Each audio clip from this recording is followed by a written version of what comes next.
For is a quick response rescue team. And here with all the football action is Bruce Hurdle and Kerry Addington.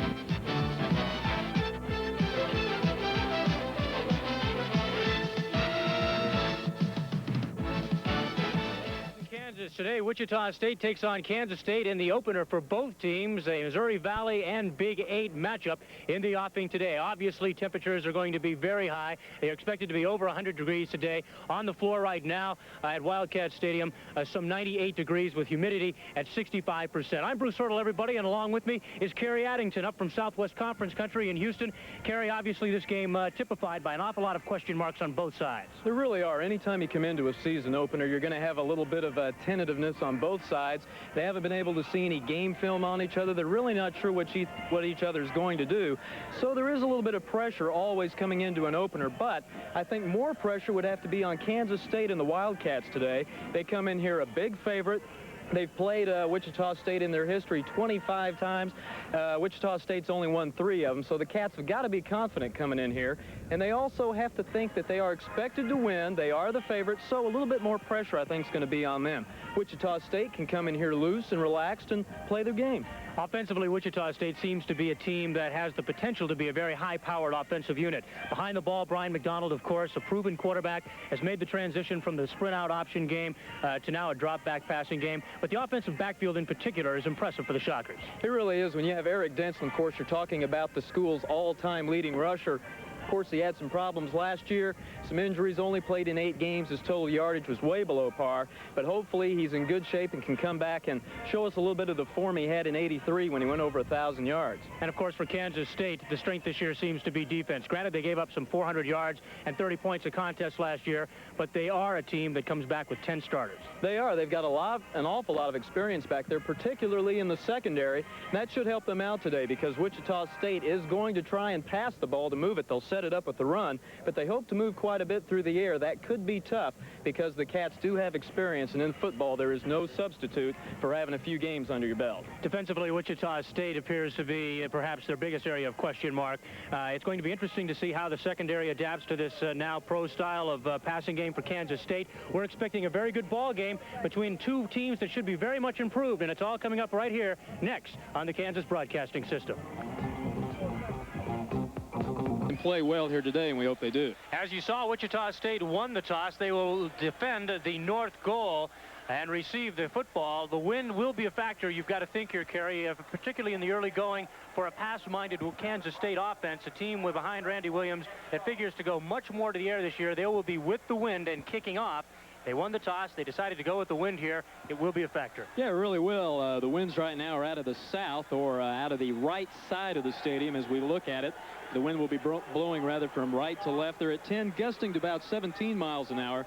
However, this stadium, Wildcat Stadium, is kind of down in a bowl. It's below ground level. The winds tend to swirl a little bit. You can't really look up at the flags around the stadium and get a good gauge for which way the wind's actually going. So, as you mentioned, Bruce, the air game could be a little exciting. We might see a ball or two hang up there today. Wichita State coming into the season looking for improvement from a 2-9 record of a year ago. Of course, they did receive one win via the forfeit of Nevada-Las Vegas, but Ron Chismar will take the 2 wins that he got and try to improve on that from a year ago. Kansas State 3-7-1. They're expecting good things from this defense at Kansas State, and we'll have a chance to see both teams' strengths right off the bat as K-State is set to kick off. Glad to have you along. Danny Helmer will do the kicking for K-State. Back deep to receive it, Velasco Smith and Eric Denson deep at the goal line. We're ready to go. A crowd of in excess of 30,000 as the ball is in the air and heading towards the end zone. Taken 6 yards deep and back by Eric Denson. He'll down it, and right off the bat, Wichita State will start from their own 20-yard line as they touch it off on the kickoff. A touchback. Shocks take it over 1st and 10. Be interesting to see how the Shockers can get this ground game going right off the bat. Of course, that was a little bit of a problem last year, and they plan to pass a little more, I would think, this year, and especially in this game. But Kansas State has a tough secondary. As we take a look at the Wichita State offensive lineup, they are a little bit small. They give up about 27 pounds a man to the Wildcats. Shockers come set in the I formation. Brian McDonald calling signals. Now they split the backfield.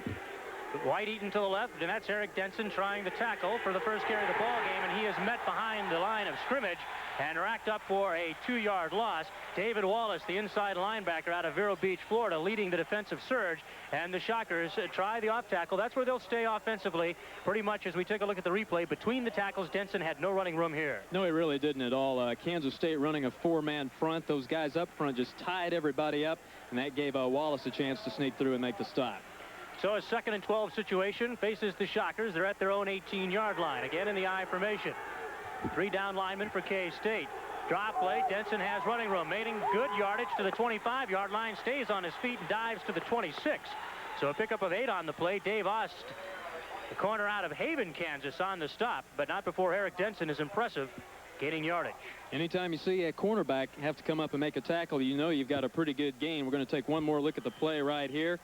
McDonald gives straight through on the draw to Denson. He's got a giant hole, makes a good move, gets away from the linebacker, but he can't quite get away from David Ast. 3rd and 4 for the Shockers now. Their first key third down situation in the season. Fewen set right in the slot. Wide is Kevin Pierce, and before we get it going, the laundry comes out. And I think we may have had some movement on the right side of the Wichita State line. They're talking to the Kansas State coach, so Kansas State captain rather, on the field, and there we do have the signal. And a very key penalty early in the ball game as the Shockers look to try to gain some momentum and pick up the initial first down. Now instead of a 3rd and 4, they'll have a 3rd and 9. The offensive line going to be so key for Wichita State as the season progresses. Along the front, going from center on out, Greg Edwards, Pat Kane, and John Pratt to your right. Jerry Quick, the pro prospect at 6'5", 280 out of Anthony, Kansas. Number 79, and Big Keith Bubba Blunt out of Little Rock, Arkansas, the left guard. Shockers at a 3rd and 9. Single running back in the backfield, their slot right. McDonald optioning to the right, and this is going to go nowhere. Velasco Smith, the junior college transfer out of Pratt JUCO, is mopped up by Les Miller, the blue chipper out of Kansas City, Kansas, at 6'7", 266, moved real well laterally there. And the Shockers at this point are going to kick it away. David Armagost will do the duties. Well, that time as we look at the replay, Smith had nowhere to go. They spread it out, tried to get K-State to spread out a little bit, came with the quick pitch. Nobody was fooled. They'll punt. Mark Wenzel deep for Kansas State. Dave Armagost to handle the punting chores for Wichita State as they come up fruitless in their first offensive possession. Armagost hangs it up high, drives him Wenzel back to his 40-yard line, picks up a block, has it 10 yards, now 15 and 17, out across the 45-yard line into Shocker territory at the 43. So a good move by Mark Wenzel on the initial move, and Kansas State has good field position as Darrell Whitley was in on the stop. Wenzel's a hometown favorite. He's out of Manhattan High School, and he was a great all-around athlete there. He returned kicks and punts. He was a tremendous player, and it looks as if he's going to make some things happen for the Wildcats. And taking a look here at the offensive backfield for Kansas State, Randy Williams, the quarterback, and we're getting ready for their first snap. They come from the I formation, 2 tight ends. Williams calling the signals out of Jacksonville, Florida. Shows play action. He is hampered. Gets the ball off, and it's incomplete. Good defensive pressure on the play. Put on by Jim Mann, who threw Williams off his passing timing there, and the ball falls incomplete. Thus, Wichita State effective in their first defensive play as we take a look at it again. Good play action from Williams and a deep drop. But they're going to need plays like this because Kansas State really has the size advantage. They average 27 pounds a man more than the Wichita State defensive front. So you're going to have some good one-on-one plays like that. Wilson and Jordan are the men in the backfield for K-State. Wide left, they have a flanker to the right. Williams turns, wheels. Second man through is Ray Wilson. Or Tony Jordan. And he is stopped quickly at the line of the scrimmage. Don Weatherby on the defensive stop. I think the key thing to look at right now, Bruce, as far as the Shockers are going, is a great play up front. They are fired up, and defense is always about 80% effort. You have to have talent, you have to have coaching, but defense is pretty much just all-out maniac effort, and right now the Shockers are showing us some of that. 3rd and 11 for Kansas State. First real passing situation for the Wildcats. Williams back. Straight drop. looking downfield, has a man there and overthrows him. Good defensive coverage by Wichita State as they were back with 6 defensive backs. Mo Foxworth and Don Weatherby on the play, and so it's tit for tat on the opening series for both teams as Kansas State, with good field position, is held to a 1-yard net loss by the Wichita State defense. So a bit of a surprise on the initial series. Well, I think it's a great omen for the Shockers. Of course, Kansas State was not a very good passing team last year. They were the worst throwing team in the Big 8 Conference. They didn't look too hot there, and I think the Shockers have got it going so far on D. Fonts will be back to kick for K-State. Kick is away. Maurice Foxworth is going to let it bounce inside the 10. That's a Cardinal sin, and K-State is going to get the great defensive positioning on the 2-yard line. You don't like to let that ball fall inside the 10-yard line, but Maurice Foxworth took a chance, and it ended up coming back to bite the Shockers as they'll start deep in their own territory on their second possession. 1st and 10 on their own 4. Well, that's what we talked about at the top of the game. The winds in here are a little strange. They're coming, of course, out of the south, and they were kicking with the wind at that time. I think Foxworth thought that ball was just going to float on over him, but as we mentioned, the winds are swirling around. That thing hung up and turned out to bounce just right for the Wildcats. So the Shockers in a deep hole at their own 4. 41-yard kick for Troy Fonts as the Shockers and their second offensive position come set behind Brian McDonald at quarterback. They shift back into the eye with Eaton and Denson. Second man through is Eric Denson, finding some running room, juking and jiving as he gets his way out past the 5-yard line to the 7. So pick up a 3 on the play, and the Shockers are showing some consistency initially here on the offensive front as we take a look at it again. Now, they're doing a good job at least standing people up and getting one-on-one matchups going, and that's really about all you can hope for. You want to tie up the man in front of you and give backs like Denson and Velasco Smith a little bit of opportunity to see some holes and find out where they want to go. It's the kind of thing you're looking for at this point. 2nd and 6 for Wichita State at their own 8-yard line. Denson tries it again off tackle, and he finds decent running room for 3 yards. Very important carry for Wichita State to gain some momentum and consistency, to gain some at least confidence in their offense here in the early going. They really need to get a big play here pretty soon. Not necessarily a scoring play, although that would be what you'd want, but they need to get some big pickups. Right now, they've broken a couple holes up the middle. They're moving a little bit on the ground, but they need to open it up, get one good pass downfield, and stretch K-State's defense out a little bit. Right now, the Cats are kind of packing it up inside and waiting for them. It's a 3rd and 1 situation for the Shockers. Ball just shy of the 13-yard line. About 98 degrees at game time, 65% humidity on the field. McDonald from the pro set. And we got all sorts of movement on the Shocker right side. Busting out quickly was Pat Kane. Not surprising in the early going. You got an awful lot of anxiousness over there, but that is 2 key 5-yard penalties offered by the offensive line for Wichita State that has taken them out. A 1st down situation here. You can see Kane just firing out a little bit too quickly before the count. And so the Shockers will be forced to put the ball in the air or perhaps more conservatively look for field position. Well, that's the 2nd time they've had early movement on the right side, and that's something that you expect to see in an opener. You hope to have those kind of things ironed out by now, but they've got to cut those down if they want to get down the field. Shockers come with Denson in the slot this time, single back. McDonald calling the signals. K-State playing it straight defensively. Straight drop, has a man on the near side, and it should have been picked off up there by Don Cliggett as the pass was intended over there for Eric Denson. Cliggett made the play, and it was nearly a 6-0 ball game. McDonald never should have thrown it. No, he really shouldn't. He had 2 guys open. He had Brock Fewen down a little bit deep. He decided to go underneath. You can see Fewen there in the bottom right corner of your picture. He was wide open. McDonald never saw him, went for the short one, and was lucky it wasn't taken back home. So again, Armagast will offer it, this time from his own end zone. Wenzel at the 50-yard line to receive the kick. That shows a little respect as the wind is at his back. Armagast has been booting the ball well in the preseason, and he gets a pretty good kickoff this time as the ball hangs in the air, coming down at the 50. Wenzel takes it, slips, then gets his feet and makes it across the 40-yard line inside the Shocker 40. So Wenzel has been the strongest offensive tool as yet for Kansas State as they'll take over at the Wichita State 39-yard line. Freddie Gaines, the converted running back, now a cornerback for Wichita State, was in on the stop as Kansas State will take it over. Opening ball game for both teams, of course, here today As we take a look at the linebacking core for Wichita State, Weatherby, Westfield. The defensive backfield, Foxworth, Whitley, Batsyong, and Randall Cooper. Linebacking core, a big question mark for Wichita State coming in. A couple of freshmen starting for the Shockers. Big hopes for Derek Westfield in the middle.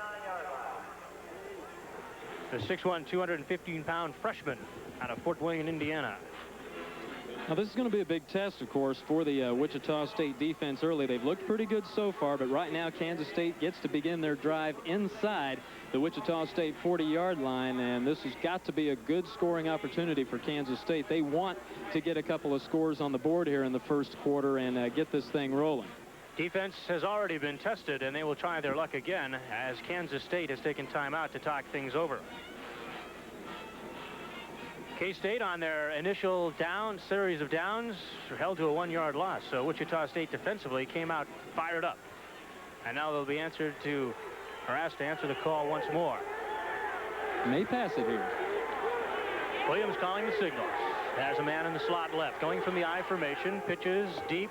This is Jordan trying the right side, and he is going to go nowhere. Stacked up at the line of scrimmage by a host of Shockers showing good lateral mobility.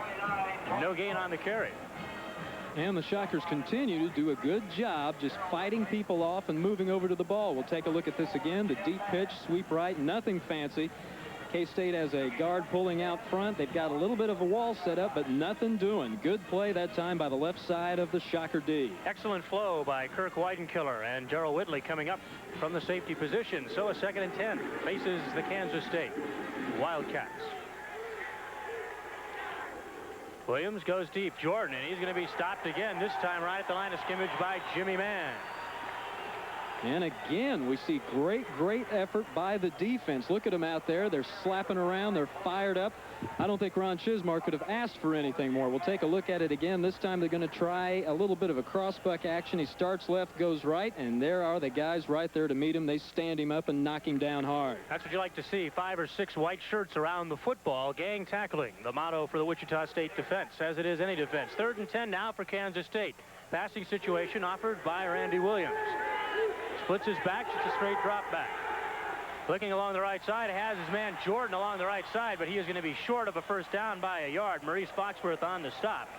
It'll bring a 4th and 1 situation for Kansas State and decision time for Jim Dickey. He may just go for this one. They haven't had much luck running the ball at this point, but it's early in the game, and I think he may just go ahead and go for this one. They really are going at Mo Foxworth. 25, 51, and 2. No secrets about it. Jim Dickey is in the pivotal year of his career here at Kansas State University. He needs success to continue on with this program. K-State going for it. They mark the ball back a little bit. It's actually a 4th and 4 situation. Shockers on the blitz. Batsyong is coming, and Williams is going to be racked up for a loss as the Shockers come up with the first big defensive play of the ball game. Jimmy Mann and Chris Batsyong on the safety blitz, and the Shockers have head fast for the 2nd straight time. Now take a look at Mann here coming from the left side. He's going to just pour right through there, and see he gets right in Williams' face early. And then Batsyong is there to wrap it all up. A great play. You just can't ask for more right now on the D. Tremendous effort by Wichita State, turning the ball over and giving the offense their best field position of the ball game. They come set at the 42-yard line. Their half of the field. Brian McDonald again calling the signals. Eric Denson behind him along with Dwight Eaton. Kevin Pierce and Brock Phelan, the people wide. Shows play action. McDonald back to pass, and the ball is picked off. Right across the middle, he threw it right into the coverage. And coming up the foot, the play was number 47, Castile. Yeah, there was no Wayne Castile. No chance on that one. We'll take a look at this again. McDonald has some time to throw, and he's going to throw it right to Castile. Well, he threw it right into coverage, Kerry. You get 3 purple shirts all around there. He was trying to hit Phelan at the hook point and a little beyond, but the kid out of Southeast, Dwayne Castile, Wichita, Kansas, a sophomore, and he made the play, giving the ball right back to Kansas State, so the defense called on again to be unyielding. They're backing him up gradually, however. Williams this time with 1 back. It's the first man through. That's Greg Strom, and he is stopped by Kirk Allen in the middle. Also Mark Duncans, the big guy out of Wichita, 6'4", 265. Kansas State, of course, coming in with a brand new offensive coordinator this year, Al Sandoval, and he says that he wants these guys to throw more. He wants them in the air about 60% of the time. We haven't seen so much of that yet, and they haven't really had much success on the ground. They're going to try and open it up here in just a minute. Well, if their lack of prowess is any indication here in the first quarter, you can see why they might want to throw the football a little bit more. Williams set. Slot left, one single back. They had a flanker right, straight passing situation. Now forced out of the pocket, up and throwing the football, and knocked down on the play defensively by Wichita State's Derek Westfield. So the freshman got to hook point, read pass quickly, and knocked the play away as it was intended for Elder. We thought before the game that the Wichita State pass rush was going to be a must, and it looks like they're coming through so far. Jim Mann again coming through strong on his left side, forcing Williams to move left, and that had a lot to do with the incompletion. Williams 1 for 4 passing here in the first period, of which there's 7:13 left. No score here from Kansas State. Shockers and K-State.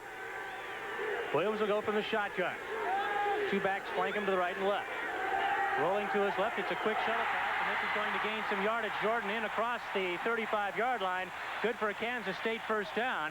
So they showed pass action on the play, and the quick shuttle pass inside was good for the first down. We'll take a look at it here from the shotgun formation. This is a really nice play and a relatively safe play. As you'll see, there's a wide pocket here for Williams to get the ball up to his back. It looks like a pretty tricky, chancy play, but it's really a fairly safe play. And when executed correctly, you get a gain like that. So the first offensive spurt registered by K-State as they have the first down of the ball game at the Shocker 33. Jordan again trying the right side, and he's going to be stacked up, stringing out the play defensively for Wichita State. Darrell Whitley on the stop, and Kirk Weidenkiller, who's already been in on a couple of key plays for the Shockers, the freshman, strings the play out. The Cats seem to be a little bit right-handed running at this point. They're trying to go to the right side, the left side of the Wichita State defense. So far, it's been no go. 2nd and 8 for Kansas State. No score in the ball game. K-State has held on to the football the predominant time here in the first period.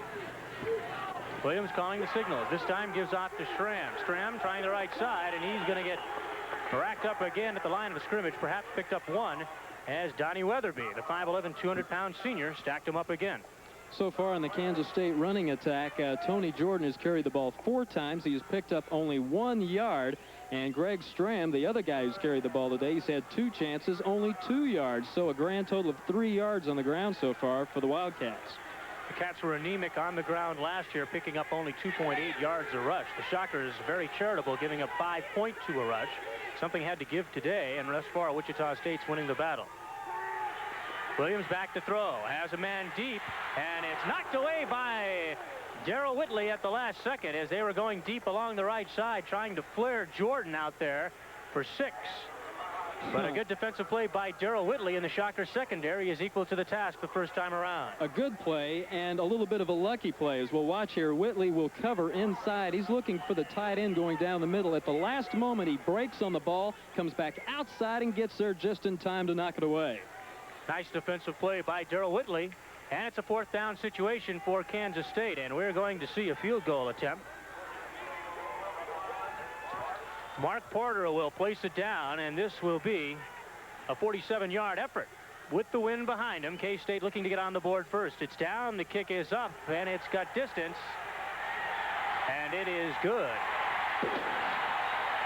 So Kansas State has gone on top, begrudgingly, by a Wichita State defense who is surprising here in the first period. It's 3-0 from Manhattan.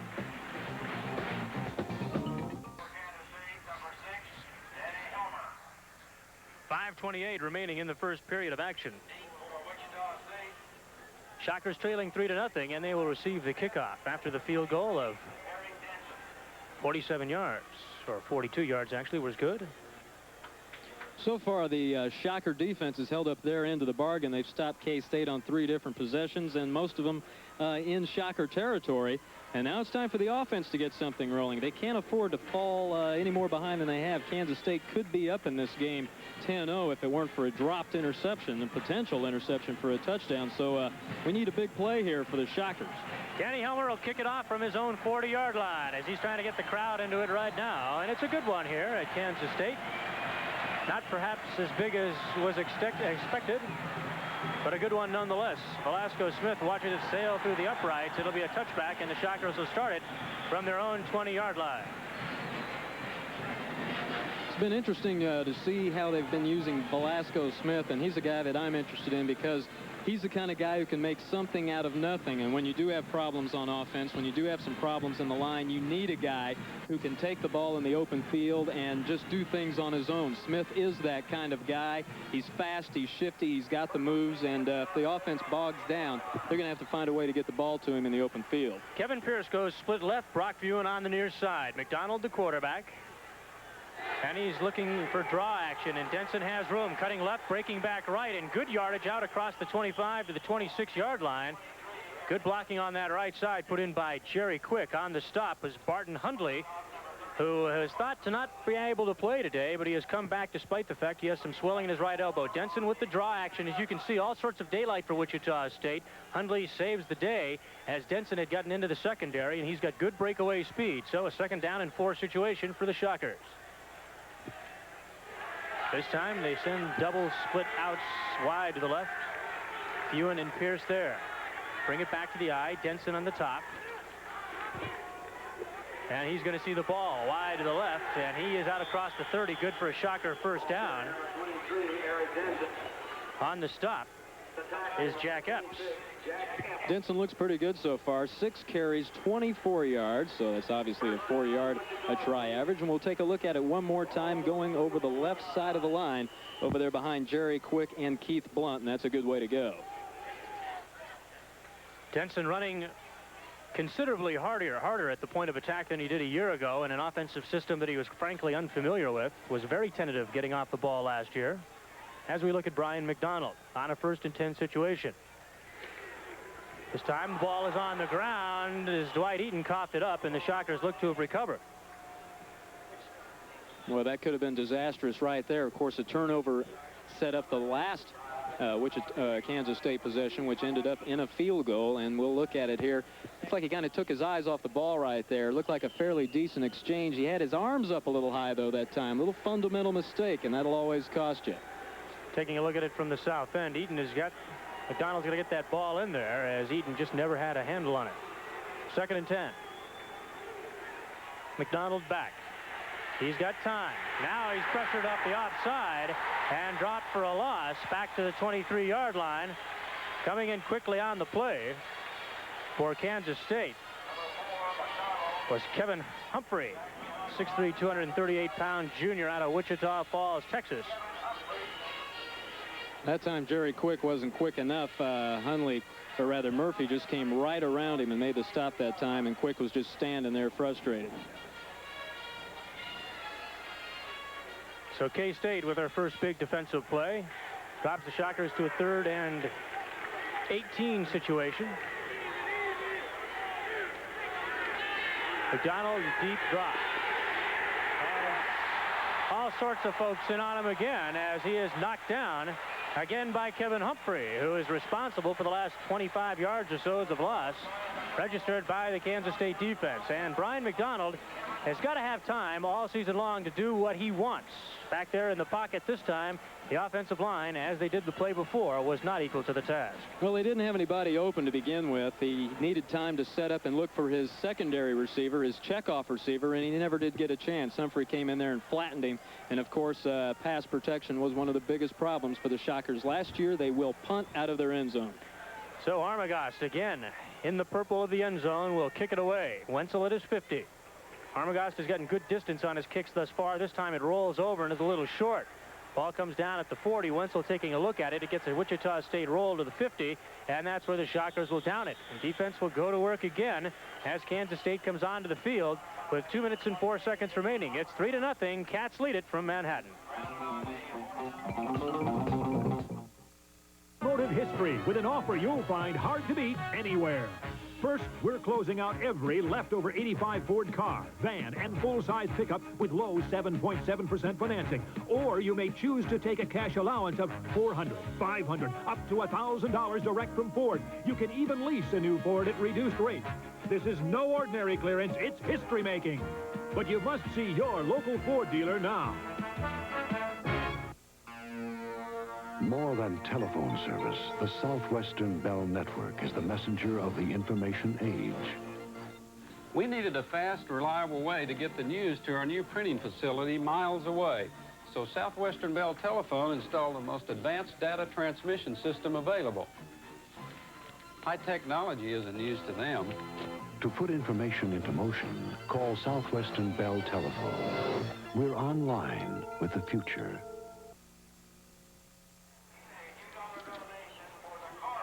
The difference in the ball game, a 47-yard effort turned in off the foot of Mark Porter the last time that K-State had possession of the football. 3-0 with 2:04 remaining in the first period of action. Bruce Ertl along with Kerry Addington on the Kansas Broadcasting System. Glad to have you along on a hot, humid day from Manhattan, Kansas. From midfield, actually just beyond, K-State starts another offensive position. Williams back as a man in the flat, wide open. Making the play and a good move is Dick Warren out of Cape and Mount Carmel High School in Wichita. And he's got himself close to a first down at the 40-yard line. Pickup of 9 on the play before he's finally run out of bounds. And watch him right here. Mo Foxworth comes up, think he has the play made, and zip, little move. Foxworth's on the ground, and they pick up a good gain out of it. Derek Westfield put a licking on him on the near sideline, but the ball squirted out of Warren's hands and out of bounds. No measure for the first down as Warren is close. Warren, of course, remembered perhaps most vividly for a reception that he made in a ball game against East in double overtime a few years back when he was playing at Cape and Mount Carmel, deep in the end zone, to give the Wichita private school the Wichita City League championship at that time, and it has been a championship that they have not relinquished since then. Before that pass, Williams was 2 of 6 for only 22 yards. And you've got to think that they're going to put the ball in the air a little bit more, especially in those flats. Try and stretch out the Wichita State defense. They've done a pretty good job stopping the Cats on the ground. So look for them to get things spread out a little bit here more. Maybe pass to the flats, maybe those quick hook-in routes. They're on the left hash.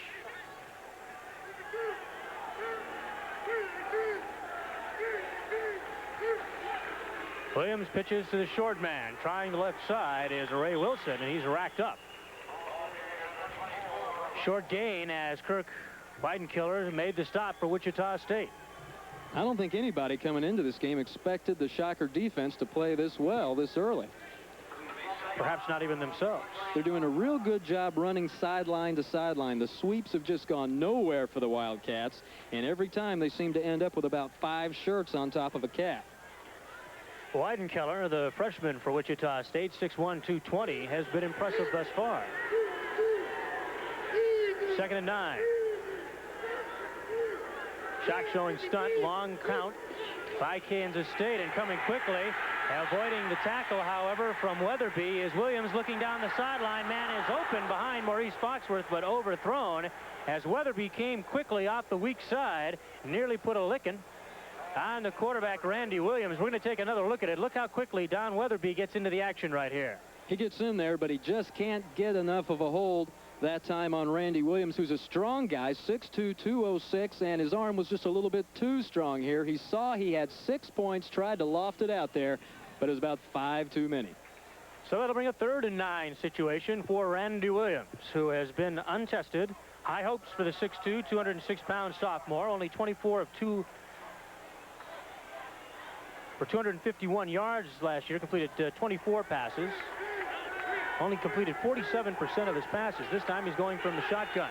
Shocks are coming quickly. Williams is threshed from the pocket. Now he's got a man open, and it's knocked away defensively by Wichita State on the near sideline. And who else but Kirk Weidenkiller is there again. So the freshman responding as Wichita State continues to play good defense, and they'll get it on the change of possession. You can't ask for a better play than this. You've got good surge here by the line. It forces Williams out of the pocket. He's having to throw on the run. He digs it into the ground a little bit, and there's Weidenkiller there to knock it away. It has not been a game contingent on excitement thus far. And we have a timeout on the field. K-State is going to talk it over, and so will we. Well, you take a timeout. It's 3-0 with 1:37 remaining in the first period.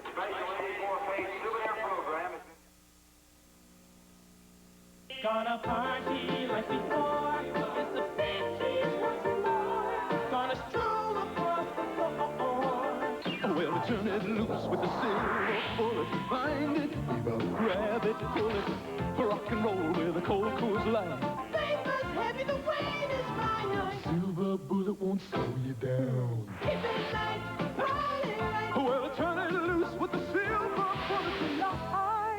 Coors Light Beer. Today's question, class. Oh, how do we get more TV channels? There's cable TV with a cable that goes on and on like the famous. And then there's the big satellite dish. But you need a federal grant to buy one. Finally, Little Will. It's more like the price, only $999, and you can put them together yourself. Now, where do you get Little Will? Class dismissed.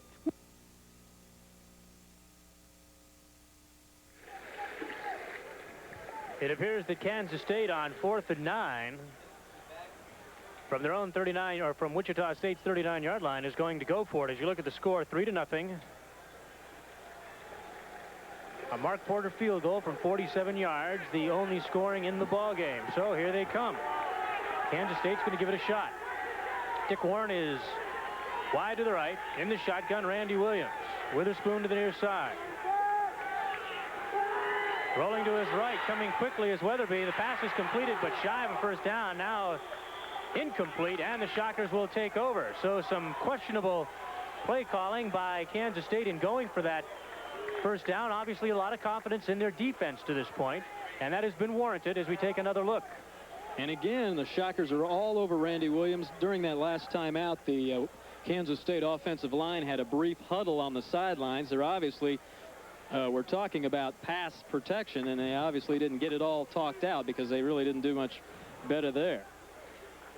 So Wichita State will again get decent field position on their own 39-yard line. The offense has been anemic to this point as we take a look at Brian McDonald out of St. Louis, Missouri, the junior. 5'11", 179 pounds. 94 of 115 last year, only 41% through the air. This time on the draw, it's Eric Denson. He's going to be wrapped up behind the line of scrimmage quickly by Reneth Reed. 6'2", 260 pounds out of Wichita Falls, a senior, makes the play, and the Shockers' strong point thus far has been the weak link thus in this ballgame. Well, that draw play was their best play up to this time. The first two times they ran it, they picked up good yardage on it. That time, Denson had a choice of going right or left. He chose left, and it was the wrong way. The right side was plenty open. 2nd and 12. McDonald, straight drop back. This time has some time. On the near side, Brock Fewen, and he is met quickly on the play by Brad Lambert. But not before he picks up yardage to the 47-yard line. Brock Fewen out of Heston, Kansas on the play. This is exactly the kind of thing the Shockers need to do to get this offense going. Nice delivery, right on time, and also right on time with a defensive play. Good catch, good hang on that time by Brock Fewen. So the Shockers, with only one first down, will try to capitalize again here on a 3rd and 2 situation near midfield. Eden and Denson in the backfield. It's the second man through. Eric Denson, good yardage, picking it up inside Kansas State territory across the 45 to the 43 before Barton Hundley and Jack Epps stops. The senior out of Titusville, Florida, and he is running the football with authority. That was his 8th carry in the game. He's now over 20, now over 30 yards, right at 30 yards. And you see he's really running with authority. He's picking up those feet and those knees, and he's really stepping out there. He looks like he's in good shape. So the Shockers, for the first time, testing new turf on the Kansas State side of the field. From the pro set, they shift to the I. Fewen to the left, Pierce to the near side. McDonald, straight drop, looking for the draw. Denson breaks one tackle, breaks another, and picks up yardage across the 40 near the 37-yard line. Excellent running by the all-time leading rusher in Wichita State history as Grady Newton brought him down. I don't know whether it's a strong running by Denson, who is now down on the ground. He's going to come up, but he looks as though he will come off for just a little while. It looked like he grabbed his right leg there for a second. We hope that's nothing serious, of course. But you're not sure whether it's strong running by him or poor tackling by the Wildcats. Denson has been running well. He broke one there, and he broke another at the line of scrimmage and kept it going. And he has given Wichita State tremendous field position with a 2nd and 5 approaching them from the K-State 37 when we return. We're at the end of the first period. It's 3-0 Kansas State on the long end of the stick. Wichita State is trying to put forth their most concerted offensive effort to this point. On the 37 of Kansas State and heading north. Down 3-0 in the ball game. Shockers gaining some confidence as they go offensively. Started off having their problems. Now they've found themselves a bit of a groove. Denson is out. Velasco Smith dots the I in the backfield ahead of Eaton. Now they shift to the pro set. Sun creeps across the field as Dwight Eaton tries the left side, bruising at 230. He gains to the 35 and then is pushed back by a host of purple shirts, led on the play by Grady Newton, 6'1", 223 out of Bonner Springs, Kansas. He's a good one. Well, a 3-0 scoreboard will obviously lead you to believe we haven't had a whole lot of offense so far. And in the first quarter, the Shockers have the edge, 44 total yards, 33 of them coming on the ground. Kansas State only 35 total yards of offense unofficially in the first quarter. 3rd down and 2 for Wichita State. They've moved the ball from inside their own 50. This time it's Velasco Smith, and Velasco, after running up the back of his own player, dumps off to the left side, and he is close to a first down and appears to have it. We talked about Smith and his ability to move and make things happen. Here we'll see him run right into somebody, and a quality you want to see in a running back is that ricochet ability, the ability to hit somebody, bounce off, and keep your momentum going. And that time Smith had another 2 yards. They're going to take a look at it as Velasco Smith is close to the first down. A hot sunny day with a light breeze, or actually a strong breeze, blowing from south to north as the Shockers have picked up the first down. And talking to Dr. Ray Cook, one of the team physicians for Wichita State, no longer do they use salt on days like this. When you're sweating, it's obviously water, and they want to replace that water as quickly as they possibly can using high electrolytes and trying to keep these kids healthy. Heat prostration, not a problem, particularly because of the high humidity, at least according to Dr. Cook today. Shockers with the first down now at the 33. McDonald back to pass, has a man underneath, and making the reception appears to be Dwight Eaton. He's inside the 30-yard line, and the Shockers pick up good yardage once again. And that's what they're going to have to do. They're going to have to get some quick pop-type things over the middle. That time they had their back in the slot, and he comes right over the middle. There's going to be an open pocket there. When the outside receivers take those corners long, you're going to have a little bit of a gap underneath. That time McDonald was able to find it. Shockers passing game, predominantly a short one. Eaton good for 4 yards there, and it's a 2nd down situation. Shockers knocking on the door. Inside the 30 for the first time in the ball game. Again a draw, Velasco Smith. Cutting out back left and gaining yardage across the 25 and inside to the 24-yard line. Barden Hundley was on the stop, but not before Velasco picks up another 5 yards inside the 25-yard line. He's an exciting runner. He really is, and we don't want to harp on this too much, but it's that ability to do things on your own that separate the great backs from the good ones. And this time we'll watch Smith come up the middle. He stalls here for just a minute, but he decides to jump outside, and that's what made the play go. 3rd and 1 for the Shockers at the 24-yard line. They've gone to the draw a good 35 to 40% of their running plays thus far. McDonald drops the snap from center, and it will bring a decision for Ron Chismar here, and we're going to see Sergio Lopez Chavarro on 4th down. So the Shockers miscue stalls the drive, and we'll see Chavarro trying to tie it up. Now, this is Brian McDonald's 15th consecutive game to start for the Shockers, and there he showed a little bit of what that experience has done for him. A lot of guys, when they drop the ball like that, try to pick it back up and do something. That's when you usually get into trouble. McDonald knew they were in field goal range, fell on it. Now they'll get a shot. Serge will spot it at the 32, a 42-yard attempt here coming up. It's snapped down, it's up, and it appears to be true, and it is. We've got a tie ball game from Manhattan as the Shockers have pulled back even. It's 3-3.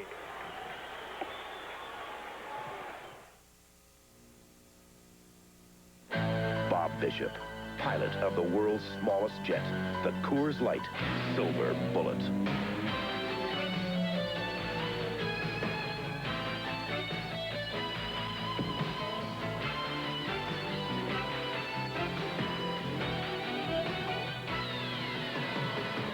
Coors Light, the right light one. The Silver Bullet. Coors Light Beer. Hardee's introduces new super salads, deliciously different meal-sized salads to go. There's nothing quite like them at McDonald's, Burger King, or Wendy's. Hardee's exciting chef salad. Ham, turkey, bacon bits, cheese, and your favorite fresh salad fixins. The sensational shrimp and pasta salad. Shrimp, pasta, chopped egg, and more. Or Hardee's tasty side salad.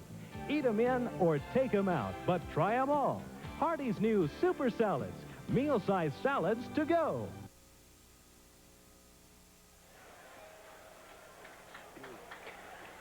So the two place kickers have put both teams on the scoreboard.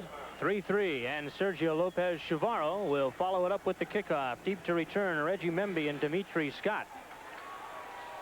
Heading down into the end zone, and following up along the left-hand side is Dimitri Scott. He's got running room, driving up to the 30. Actually, that's James Witherspoon, and he's crossed the 35 to the 37-yard line before he's finally stopped on the play by the kicker, Lopez Chavarro. So James Witherspoon with a good offensive effort right there. Chris Badsyoung also on the stop.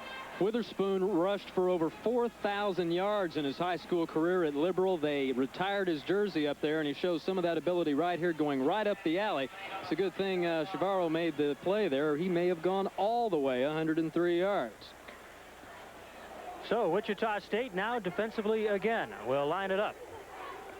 Shocks thus far have thrown, as you can see, for 15 yards. K-State 32. Keep in mind that the Shockers are talking about Kansas State being a predominantly passing ball club, 60-40. Some of the folks were figuring coming into this season, and thus far they have been equal to the task. That is the Wichita State defense. 11:54 remaining, first half action. We're all even at 3 from Manhattan. Glad to have you along on the season opener. First of at least 3 Wichita State broadcasts, and possibly 4. Our next broadcast will be next week, live from the Metroplex in Minneapolis, as the Shockers take on the Golden Gophers from the Big Ten, the University of Minnesota. Possibly 4, yeah. Keep the suspense level up there, That's Bruce. right. You never know. Timeout on the field, and when we regain action, it'll be 1st and 10 for K-State at the 37-yard line.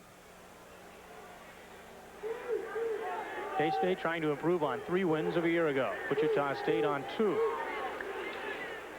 Williams bellying the option on the near side, gives to the first man, and Jim Mann will have none of that.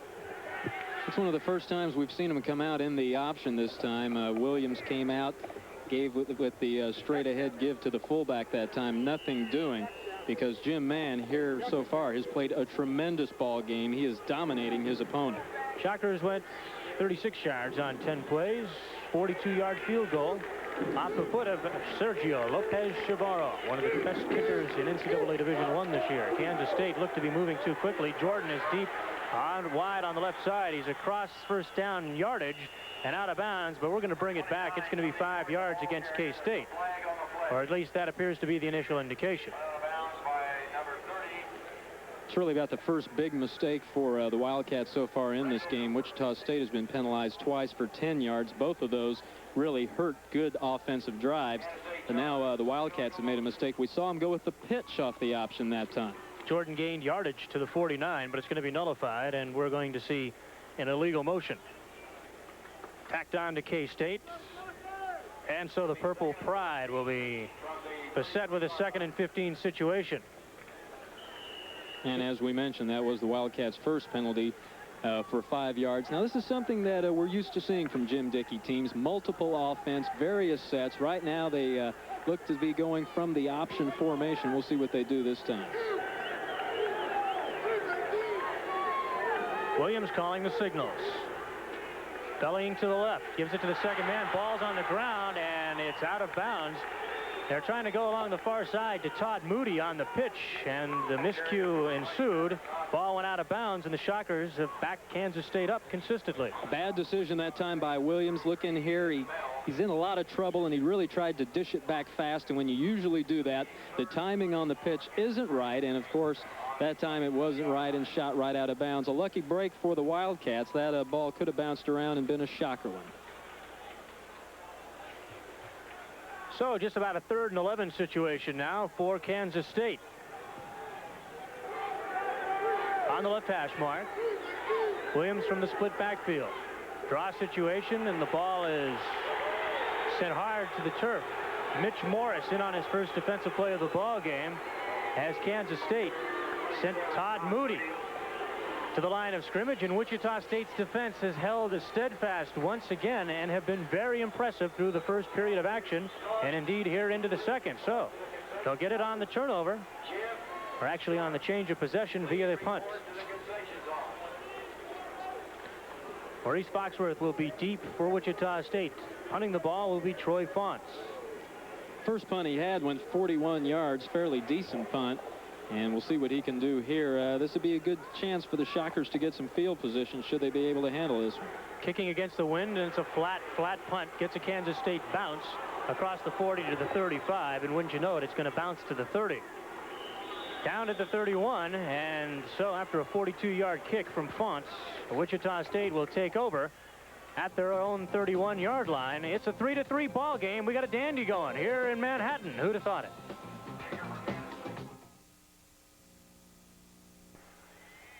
Brian McDonald, as we come back quickly to action, hands off to Velasco Smith. He's out to the 35-yard line as Wichita State starts yet another offensive possession. It's going to be interesting to see what Wichita State does with this possession. They've experimented very briefly with the pass. They've tried to do the safe routes, the outs, the things like that. Their biggest plays have come up the middle, off tackle on the draws, so we'll see what they do here. Velasco Smith unofficially 8 yards on 4 carries. But they've all been exciting yards. Indeed they have. Second down, 6 to go for the Shockers. Play action, rolling out. He's being pressured and now is being knocked down at the 30-yard line as Kansas State comes hard defensively and makes the play. David Wallace in the middle, amongst others, on the play. Reneth Reed as well. Right there, McDonald had his face mask grabbed. It was an unintentional face mask, but that still should have been called. So it'll bring a 3rd and 11 situation. A passing down for Wichita State at their own 29, just shy of the 30-yard line. We're all even at 3, 9 minutes remaining, first half action. So you can see one more time. Play doesn't change much, does it? No, and he's been used to that. Still a loss. Straight drop back. McDonald being pressured, and now it's going down. That was just a great play that time by Reneth Reed, who just was on the ground and just fumbled around, found a sock or a shoelace or something there, and was able to grab McDonald and pull him down. We'll take another play at it right here.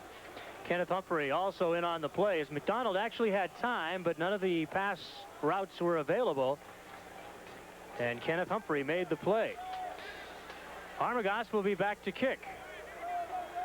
Wenzel deep to receive. This time with the wind at his back, Armagost could get off a good one. Long count, no pressure, and here's the kick. It's high in the air, hanging and getting some distance. At his own 30, Wenzel takes it across the 35 to the 40, being strung out, and is knocked down across the 41-yard line. So again, Kansas State with good field position as the Shocker defense, much maligned a year ago when they gave up some 400 yards a ball game, but steadily improving throughout the season, comes onto the field as they have been impressive thus far in this ball game. We took a look at Wenzel out of Manhattan, Kansas. Made a nice play here. Manhattan, of course, a very strong 6A football team. That they are, and Wenzel, as we mentioned earlier, was a standout for them, an all-around athlete, and obviously an obvious guy to put in that situation. You want a guy who has all-around skills, who can handle the ball, catch it, and who also has some smarts and some experience. It's a very tough position to play, maybe the toughest returning punts. 7:59 remaining. Whereas a timeout on the field. We're all even at 3. A reminder, the Shocks in Minnesota on the air next week from the Hubert Humphrey Metrodome in Minneapolis. Kerry Addington and yours, Julie Bruce Hurdle, with all the play-by-play action right here on the Kansas Broadcasting System. Next week for Kansas State, it'll be Northern Iowa right here at home. Then they've got Texas Christian, North Texas State, and Oklahoma as they get into the body of their Big 8 schedule. A couple of scores to pass along. Colorado beat Colorado State 23-10 today, and Florida State in the third period is leading Nebraska 17-13. Ooh. So that's a bit of a surprise from Lincoln. That it is. Now we're ready to go. 3-3 ball game. Kansas State coming set at their own 42. Williams will pass the football. Seeing good pressure, he gets it off across the middle. Kirk Allen picks it off, and the Shockers are going to get a turnover, and they're going to take over inside the Kansas State 40-yard line. So Kirk Allen, the sophomore out of Wichita East, he's played on a state championship football team.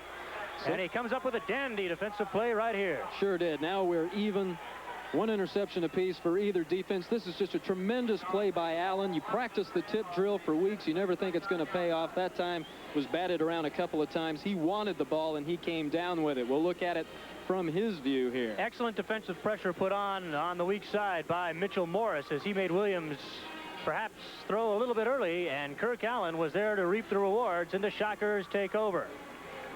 Second man through, Velasco Smith quickly to the line of scrimmage and beyond. Good yardage surging forward behind the offensive right side, across the 35 and inside to the 33-yard line. The stop on the play by Scott White out of Sarasota, Florida. The thing you look for on the offensive line is the surge, the initial movement. Are they taking the other team's defensive line backwards, or is it a standoff? That time, Greg Edwards, Pat Kane, and John Pratt just moved him out on that right side. So Brian McDonald faces a 2nd and 4 situation. Eaton and Velasco Smith continue to be the backfield. Jose Wilson in actually now. And it's Velasco Smith cutting back right. He's got running room across the 30. Penalty marker down. And on that interior, that generally is significant for a holding possibility. We'll wait and see as Velasco Smith popped it across the 30 to the 29, close to first down yardage, and it's against Kansas State. And that's a big call. It was hard to tell exactly what happened over there. Velasco Smith really driving hard at the point of attack, Kerry, and he has been impressive. I'll tell you a quality that he has besides the ones we've already talked about. He has great field vision. Up here, it's easy for us to say he should have run left or should have run right. When you're down there, it's just a maze of bodies. Everything's flattened out. But Smith has that 6th sense. He has the ability to find that opening, to feel it, and to run up inside it quickly. And here you see it. He cuts up. He knows he's got some room to operate here. He just blows by the guys there in the upper line. If he'd gotten by that guy, he might have had some more, but at least he had the surge. Shocks are actually going to spot the ball to the 25 after the penalty, which we believe was an inadvertent face mask. If so, we're moving it 5 yards forward to the 29. Actually, that's to the 24-yard line, and that's where Brian McDonald comes set with the Shockers. Coming to the left side, Velasco Smith, and this time he's knocked up behind the line of scrimmage by Kevin Humphrey on the play, so all the speed in the world could not elude Kevin Humphrey defensively that time for the Cats. Not a whole lot of help in the middle of that offensive line that time. The down lineman for Kansas State came right in there that time. Humphrey, Reneth Reed, the senior, jumping in that time. And so far, Smith in 7 carries now has 17 yards, a loss on that one. Velasco Smith out of Pratt Junior College. Brian McDonald facing a 2nd and 12 situation now. On the drive, Velasco, and he's into the secondary with good room. Slips and falls just shy of the 20-yard line. They'll spot it at the 22. And Velasco, who prides himself on stopping on a dime, that time had his feet go out from underneath him as Barton Hundley made the play. But still, good explosion from Velasco Smith. That's true, and there's always a little bit of a transition when you go to artificial turf. Things don't cut as well. You're wearing a different type of shoe, and this turf especially is very short, the fibers on it. It is kind of slick. Facing a 3rd and 8 is Wichita State. Inside the 25 at the 23. They mark the ball. Split backfield. McDonald drops straight back. Seeing blitz. Man open across the middle. He hits the tight end, Jack Owens, out of Carson, California. The JUCO transfer makes the play, and the Shockers have a 1st and goal inside the 10. What do you know? The offense is starting to come to life. Brian McDonald made that play. Look, a guy right in his face, and he rifles the ball right over the middle. No one can say McDonald doesn't have enough arm, and he looks to have the touch. We'll see it one more time. There's a guy going to come up right through the middle here, 58 or 95 rather, right in his face, and he goes ahead and makes a perfect throw. He has a low trajectory throw, and sometimes that'll help you. It did there. So the Shockers inside, knocking on the door at the 8-yard line. McDonald to give it to the second man, Velasco Smith. And he gets a licking just inside the 10-yard line and is knocked down hard. Well, they're going to the well one too many times now with that deep handoff to Velasco Smith. The outside men on the Kansas State defensive line are beginning to make some adjustments. They're not charging in as quickly. They're waiting. They're taking that half second to take a look and see where Smith is going to go and then follow him. Reneth Reed knocked him down that time, and so the Shocks face a 2nd and goal. 3-3, we're all even. The field goal kickers thus far are the only scoring proponents in this ball game. First serious scoring opportunity from a touchdown standpoint for either team. This time McDonald, bootleg, rolling out. Now comes back the other way. Velasco Smith is at the goal line, and he's in for a touchdown. The Shockers have scored to take a 9-3 lead at Kansas State.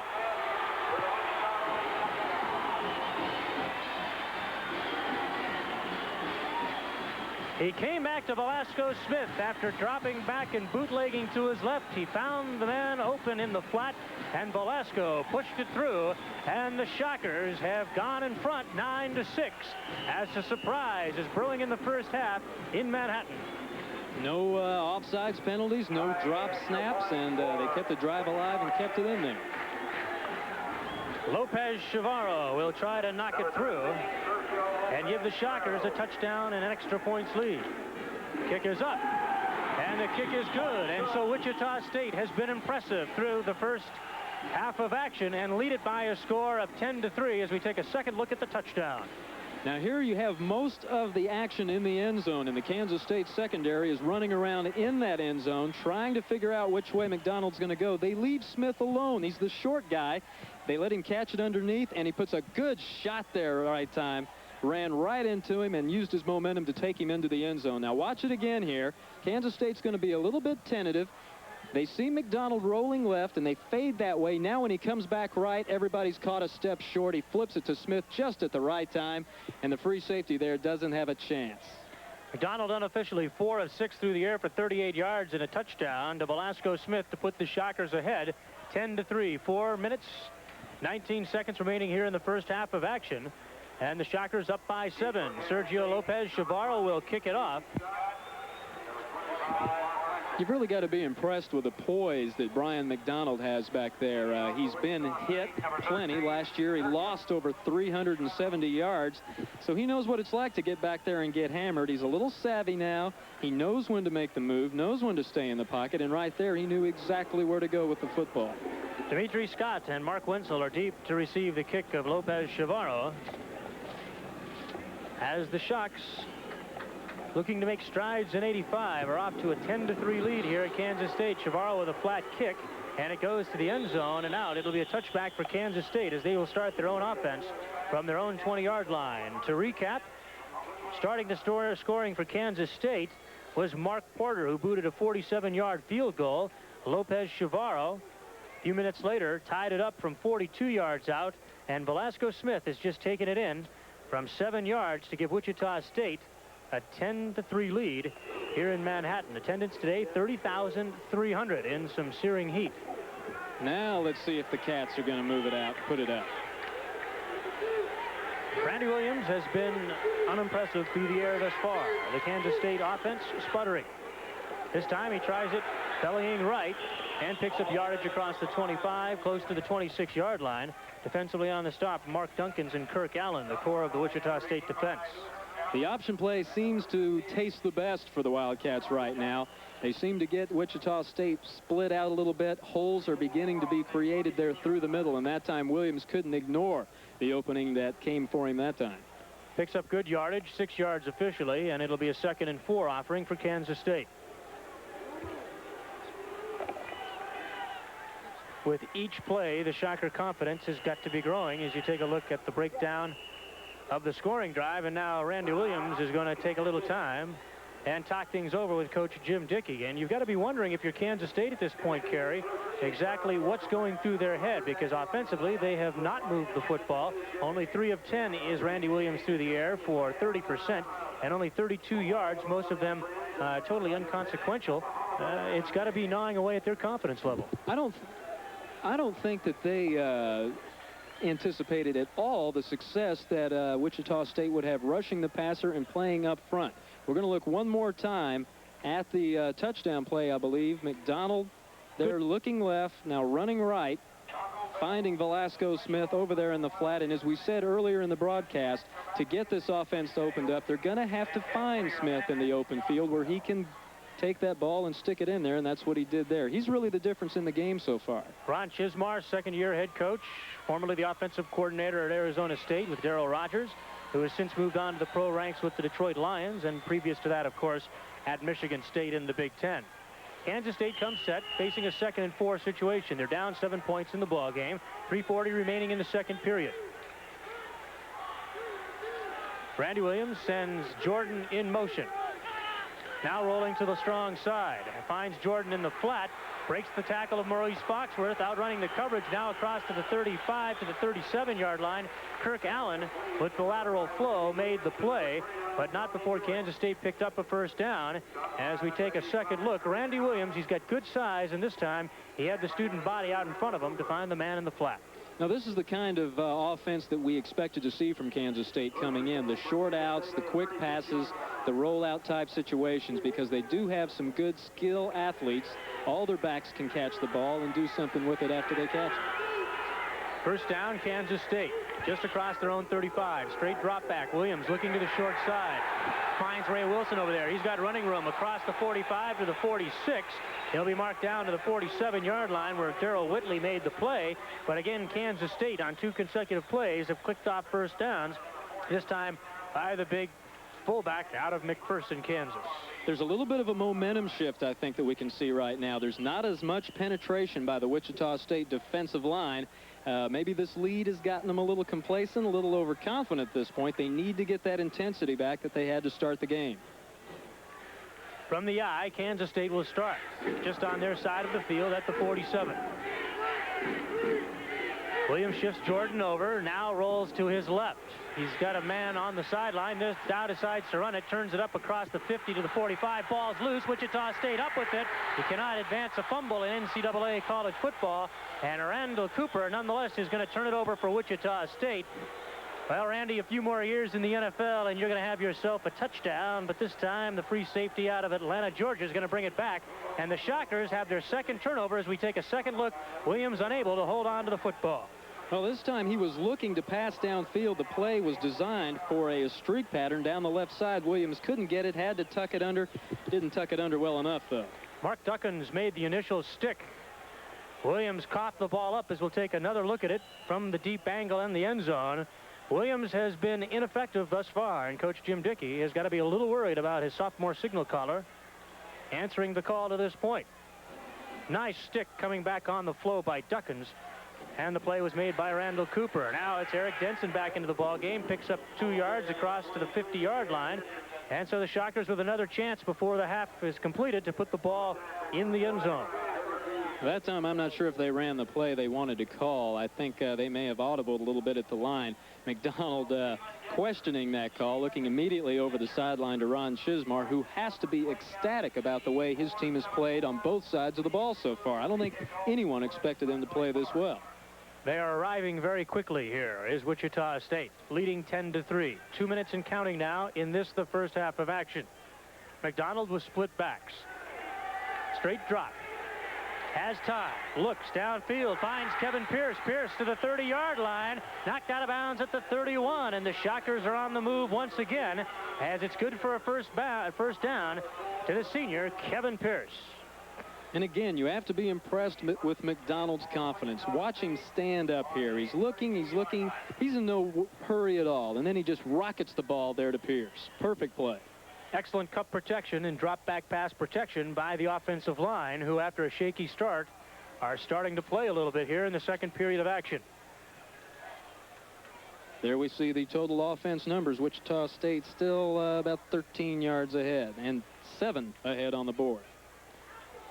Misdirection for Jose Wilson, and he was stopped behind the line of the scrimmage. They tried to go with a little crossbuck action, and the Shocks were stacked up for a 2-yard loss. Minute 37 and counting down now. Shocks have 3 timeouts to play with as the clock becomes more and more a factor here. Jose Wilson, last season, gained 103 yards for Wichita State, 231 career yards, but most importantly, a 5.4 yards per carry rushing average. That time he lost 3. 2:13, or 2nd and 13, excuse me, 1:09 remaining. McDonald looking to pass, has time, has a man open in the near side. Jose Wilson evades one tackler and then is knocked down at the 30-yard line. So they're back to the original line of scrimmage and beyond. It'll bring a 3rd down situation. Wichita State now trying to extend that Kansas State secondary a little bit. Not doing a real good job of it. They're having to go with the underneath and the short stuff. They did send 1 man deep that time, but K-State kind of let him go and was looking for this play.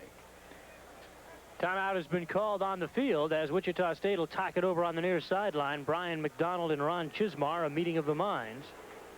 2 timeouts remaining.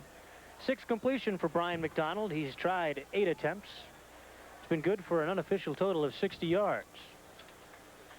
And the one thing that had really been missing from the offensive attack for the Shockers so far in this game was offensive line and their pass blocking. Now I think McDonald senses that he is going to have another half second or two, and it's showing. He's taking his time and he's finding his receiver. The guys up front never get enough notice.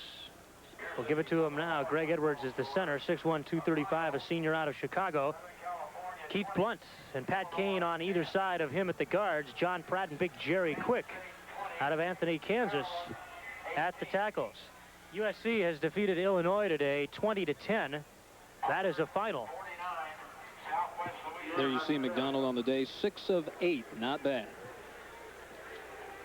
Penn State runs their series record against Maryland to 28-1, beating the Terrapins today in College Park, Maryland, 28-20. Shockers face a 3rd and 8, and they'll go from the I. Pierce to the left, Ewan to the right. Draw for Eric Denson. He's got yardage. Oh, and the hole closes up quickly as he crosses the 30-yard line to the 28. Denson stopped on the play by a host of Kansas State purple jerseys led by Southeast product Dwayne Castile.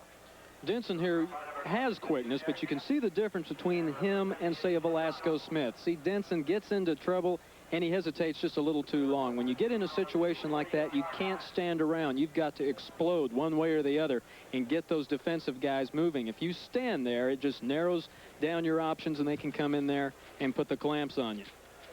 Eric Denson, as you can see, has carried the ball 11 times for 42 yards, good for a 4.2 average, and now Wichita State is going to take yet another timeout to get the field goal team on the field. They ran the clock down to 11 seconds, and now we're going to see Sergio Lopez-Chavarro try to tack it 3 points onto the Wichita State lead and go into the intermission, leading 13-3. And my, oh my, what a surprise we've got brewing here in K-State, as Ron Chismar has got to be ecstatic with his Shockers' performance here in the first half action. Conversely, Jim Dickey, a little disillusioned perhaps about his Wildcats. And the home field advantage has not been so far. The crowd has definitely been out of this game. And if I was sitting out there in that sun, I might be a little out of it myself. It is hot up there. So Serge is going to try to give the Shocks an advantage of 10 points. He's got the ball just to the left of center, and he'll place it down from about 45 yards out. Dave Armagost will set it.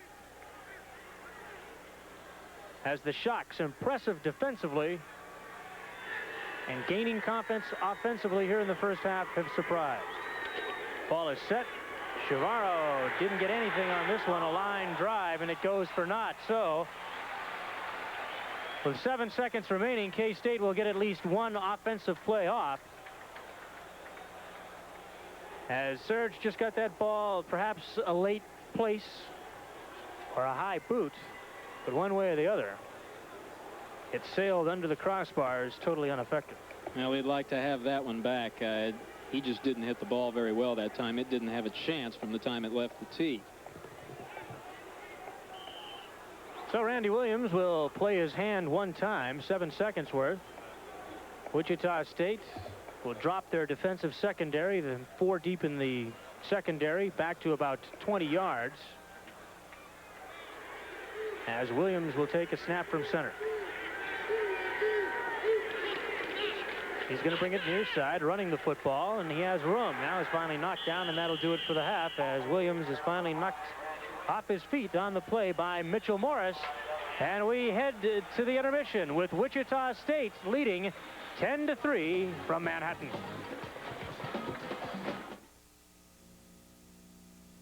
The State came back, gained 2 quick first downs on ensuing plays, but then Wichita State was able to come up with the turnover once again. This time, watch Mark Duckins, number 58, at the middle guard position, or the nose guard position. Williams rolling out wide left. Duckins, you can see him at the bottom of your screen, is going to put the hit on him. Boom, right there. Ball squirts free. Randall Cooper comes up with it. And the Shockers, with about 2.5 minutes remaining in the first half of action, had a chance to put it in the end zone, or at least get a field goal try. They made it into field goal position with this pass right here. Brian McDonald hitting Jose Wilson for about pick up about 8 or 9 yards for Wichita State. But Sergio Lopez-Chavarro, alas, missed the field goal, as you'll see coming up.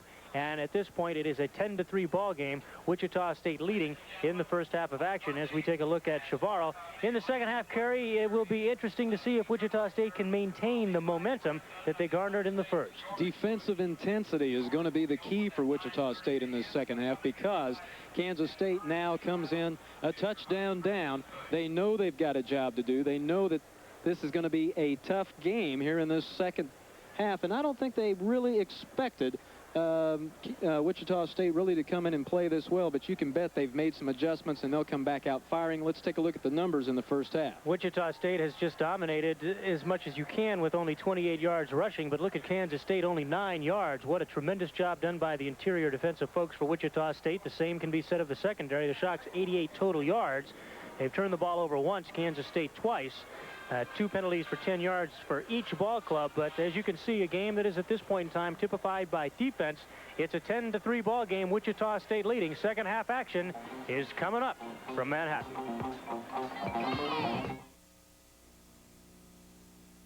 If Coors thought like a corporation, they'd have breweries all across the country so they could do things like cut the cost of shipping their beer.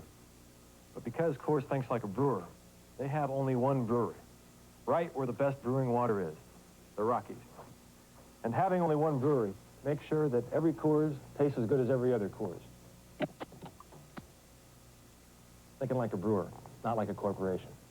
That's why, for the consistent taste of a great beer, Coors is the one. More than telephone service, the Southwestern Bell Network is the messenger of the information age. There are more than 1,000 7-Eleven stores in our automatic teller system, and we needed a digital network to efficiently handle transactions. We went with Southwestern Bell Telephone. Now we have a system we can all bank on. To put information into motion, call Southwestern Bell Telephone. We're online with the future.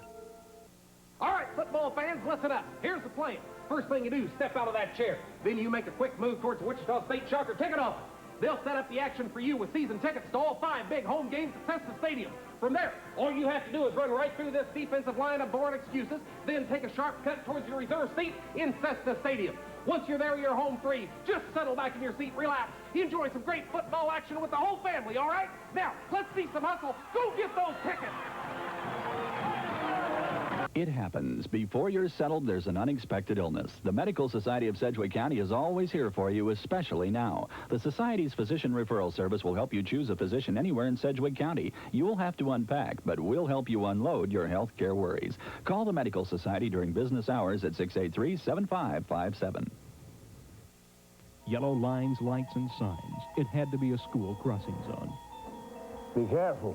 There's a zone near you. Enthusiastic effort, and that is contingent, or excuse me, expressed in the 10-3 score now at the intermission. 2 keys for Wichita State in the second half, Kerry, and both of them have to do with the physical condition of 2 players. One of them, Maurice Foxworth, the starting corner, who was taken out of the ball game and to the dressing room after the intermission with the help of some folks. He is not under his own power and did not answer the bell for the second half of action, as far as we know. Well, Kansas State really attacked Foxworth early on in the game. They challenged him. They tried to go into his area just a few times, and he was able to hold his own in that situation. But if they come out and see that Foxworth is not in the lineup, expect him to go right back into that area. Also, Sergio Lopez Chavarro, the Wichita State kicker, who had such a poor effort on the last field goal attempt of the half. Remember, he was in on the defensive play on the one kickoff return from Witherspoon that went some 37 yards. Lopez Chavarro made the stop, and the word is that he hurt his back on that particular play, and thus was hurting just a little bit. He came out at the beginning of the second half, was taking some kicks on the south end zone, and appears to be moving around okay, but that would certainly be 2 big keys for Wichita State here in the second half, as this game, the way that it's going offensively, may end up being decided by the kicking game. If we could eavesdrop into the locker rooms, we'd probably hear Ron Chismar telling his guys, hey, we can play with these people. They may be bigger, they may be stronger and faster and have the bigger names and may be a little more talented, but if we come out and play our game, we're going to be in there and maybe even win this thing. So they've got to be on a roll. On the other hand, Jim Dickey's telling his guys, hey, listen, this is going to be tough, just like I told you it would. You don't have any games won until it's over. We're going to have to get out there, do something big, disrupt Wichita State's momentum. From a standpoint of Wichita State, you couldn't have asked for a better first half of football. This is right where you wanted to be. The Shocker coaches and faithful were hoping that the Shockers would be within striking distance and perhaps be able to steal the ball game in the second half. Such has not been the case. They have frankly controlled the line of scrimmage for the better part of the first half of action. There were a few flashes of Kansas State prowess offensively when they moved the ball some 20 yards down the field in 2 plays, and then of course the turnover quelled that drive. But most of all in the first half, Wichita State, surprisingly, I think has been not necessarily the dominant team physically, but they have been controlling the line of scrimmage. They really have, and especially on big play situations when Kansas State has gone for it on 4th down. One time they had almost 9 yards. They didn't make it. Most of the big breaks in the game so far have gone to Wichita State, including the 2 big turnovers that led to big drives. Kansas State will have the winds to their back, or the wind to their back here as we open the 3rd period of play. Trailing 10-3 are the Cats from Manhattan. Sending it deep will be Danny Helmer, and Wichita State has yet to return a kickoff thus far in the ball game. Velasco Smith and Eric Denson are there as the ball comes along the near sideline, heading towards the goal line, but out of bounds beforehand, and they'll move it back 5 yards on an illegal procedure penalty, and Wichita State should get some type of return on this next kick. And this will be a big possession. This really will. Wichita State has to come out and establish that they are for real, that they are going to continue to move the ball. And I think we're going to have to be looking to old Velasco Smith a little bit more. I think they're going to try to keep using him. I don't know if they're going to go with that draw play as much. You have to expect Kansas State to have made some changes and adjustments on what Wichita State did in the first half, but so far that's been the money play, getting the ball to Smith deep in the backfield, giving him a chance to look for his hole. We'll see what happens. Wichita State, there's the deep guys, Velasco Smith and Eric Denson. They also share the tailback responsibilities. Important to note that the Shockers will have the wind in the 4th period. Here's the kick again, and it is deep to the goal line. Denson will receive it. Ball fumbles around. Velasco Smith to one knee, and the Shockers will take over at their 20. As Kerry denoted, oh, so important for Wichita State to maintain the momentum they had at the end of the first half here in the early parts of the second half in an effort to start chipping away at the morality of this Kansas State ball club at this point in time. They've got to be thinking, what's going on here? Yeah, they really do. Mental attitude is everything, especially when you're evenly matched, as it seems these two teams are today. Wichita State's going to come out and try to get something moving. Consistency. 6 for 8 through the air. A touchdown for Brian McDonald. He comes set for the first time in the second half. Splits the backfield. That's Eaton and Denson answering the opening bell. Dwight Eaton carries. Gaining ground over the 25. Close to the 30 and a first down. As good line surge off that left side before the stop of Barton Hundley propels Wichita State close to a first down situation. You said it, line surge. Watch the left side of the line there. Jerry Quick and Keith Blunt standing their men up. And that time, Dwight Eaton just went in there, put his head down, and rode it out for all he could get, and he got quite a bit. Shocker is down on the field. It appears, well, we'll hold off on it. Or check it. That is a K-State player. Wildcat trainers now bending over the athlete. We can't quite tell who it is at this time. They'll give 9 yards officially on the play to Dwight Eaton. Easily his most significant gain of the ball game. Florida State is on the verge of upsetting Nebraska 17-13 with 1:03 in the 3rd period remaining, or check it, in the ball game remaining up in Lincoln. So Tom Osborne maybe shaking his head just a little bit. Barton Hundley was the injured player for Kansas State. He was doubtful for this ball game anyway. Still answered the call. Had a swollen cyst in his elbow. 2nd and 1 situation with a little better field position. This might be a good time to air it out. But Wichita State, looking to gain momentum here early, may go for the first down. They dot the I. McDonald with a long count. Second man through is Eric Denson, and he is racked up for a loss, and it'll be a 3rd and 1 situation. As busting in there for Kansas State with a host of people, led by David Wallace. Things beginning to tighten up a little bit now between the tackles. Kansas State, as we expected, making some adjustments, and they're a textbook tackle on the play. David Wallace really wrapped his man up. He's got good speed inside, not particularly good size in the inside backer at 214. But he got in the backfield quickly and negated a Shocker first down. Now you've got yourself a 3rd and 1.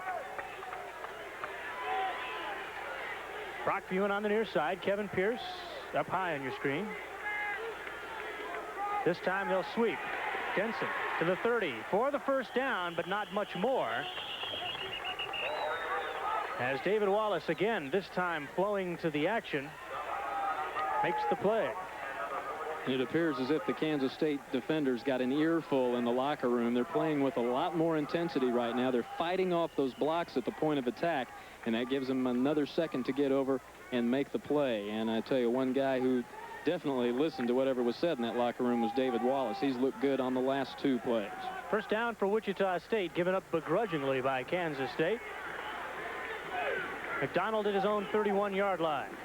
Play action, rolling the other way. He's forced out of the pocket. Still picking up room across the 30 to the 35, where he's run out of bounds, and there's a late hit by Timmy McDonald out of Leawood, Kansas, and so they're going to tack on a few more yards. McDonald went down hard on the near sideline, and of course that is a source of concern. Coach Chismar taken out there as well as we take another look. Brian McDonald, and this is his strength. He's a good drop back passer, ever improving, but he gives you that added dimension as he has the ability with quick feet to create things out of the pocket. Now here's why the penalty was called. McDonald rolling right now. Watch him decide just to step out. He's already called it quits, and then McDonald hits McDonald out of bounds. That's going to be a flag every time. See Brian pull up and rest there, and he's hit well out of bounds. That is not the type of thing you like see your defensive people do. And that's a huge play because that gets them right near midfield and totally changes the options available to the Wichita State offense. They're right in midfield now, and they can open things up, do pretty much what they want, and this is exactly what they needed. So Brian McDonald from the near hash mark, working at his own 49-yard line, just shy of the 50. Eaton and Denson in the backfield. Slot left. They go to the I formation. Long count. Denson takes it deep, and he picks up 2 yards across the 50 to the 49. Wallace again in on the stop. And a pickup of 1 on the play for Eric Denson out of Titusville, Florida. The all-time leading rusher for Wichita State. Had a subpar year last year. Kansas State, as you can see now, has been penalized 4 times for 30 yards. The last, a personal foul. Late hit on Timmy McDonald. The only 2 penalties for Wichita State, both coming on illegal procedure, a little offsides action in the offensive line. So they've played pretty error-free football. Wushak taking it easy, as his playing counterparts aren't. Wichita State moving as Kansas State comes with a safety blitz. They pick it up quickly, a drag pattern across the middle, and it's picked up by Jack Owens, the tight end, and good for a Wichita State first down into Kansas State territory at the 36-yard line. So they came with the backers. They blitzed everything they could. Look on the top of your screen. Kansas State was bringing a lot of meat on the hoof, but McDonald quickly got it off over the middle, and Owens made the play for the first down to the 36-yard line. Well, that was a case of the perfect call at the perfect time. That's just the kind of play you want to counteract a blitz like that, and that worked out well for the Shockers. They're moving. Shockers started this drive on their own 20-yard line. They have gone to K-State's 35. Brian McDonald calling the signals there. Jerry Quick and the strong side of the offensive line up to the left. Driving back is McDonald. He has time. Now looking to the near side, and it's through the hands of Dwight Eaton. He really didn't have too many ways to go that time, but he did, again, show some patience and experience. He looked all over the field, saw who he thought to be the best receiver, possibly the safest receiver, and he threw it down and away where the only person that could get it was the intended receiver, Dwight Eaton. So a 2nd and 10 for Wichita State. Going against the wind, which is still a factor, blowing briskly from south to north here. The Shockers, of course, heading south. Now Brian McDonald is going to call a timeout to talk it over with Ron Chismar, and so we'll ponder it as well. With the score 10-3 and the Shockers on the move, we'll return to Manhattan.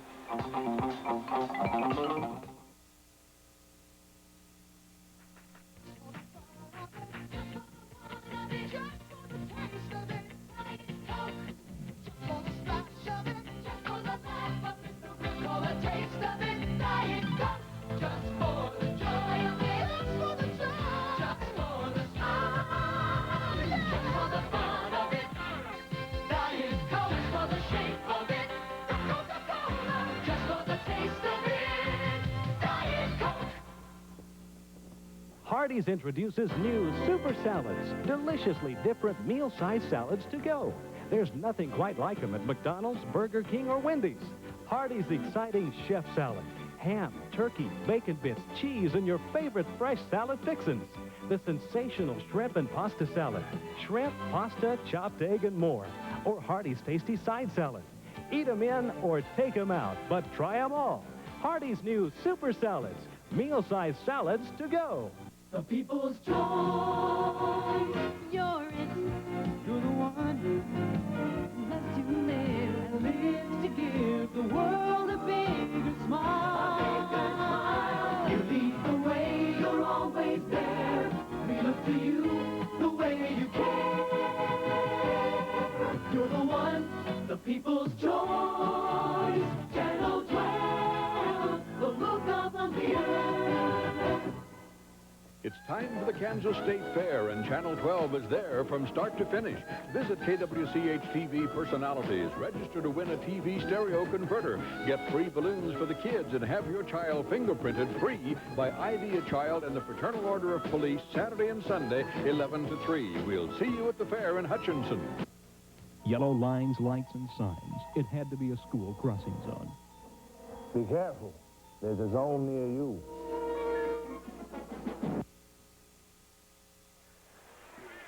So Wichita State has taken it 45 yards from their own 20, and they're knocking on the door of Kansas State at their own 35-yard line. Second down and 10 facing Brian McDonald. They were helped on this drive by a personal foul, a late hit from inside backer Timmy McDonald.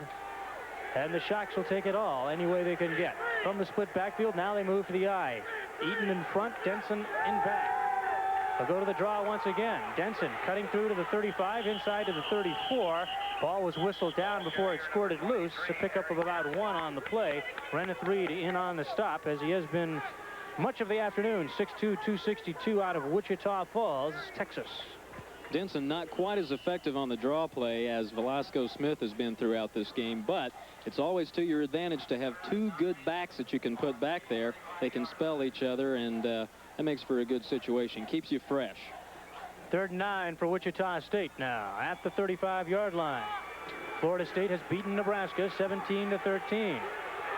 Another upset in the making here potentially. McDonald chased out of the pocket, gets it downfield, and it's out of the hands of Kevin Pierce, who gave it a good leap, but it goes for naught, and Wichita State will have a decision facing them.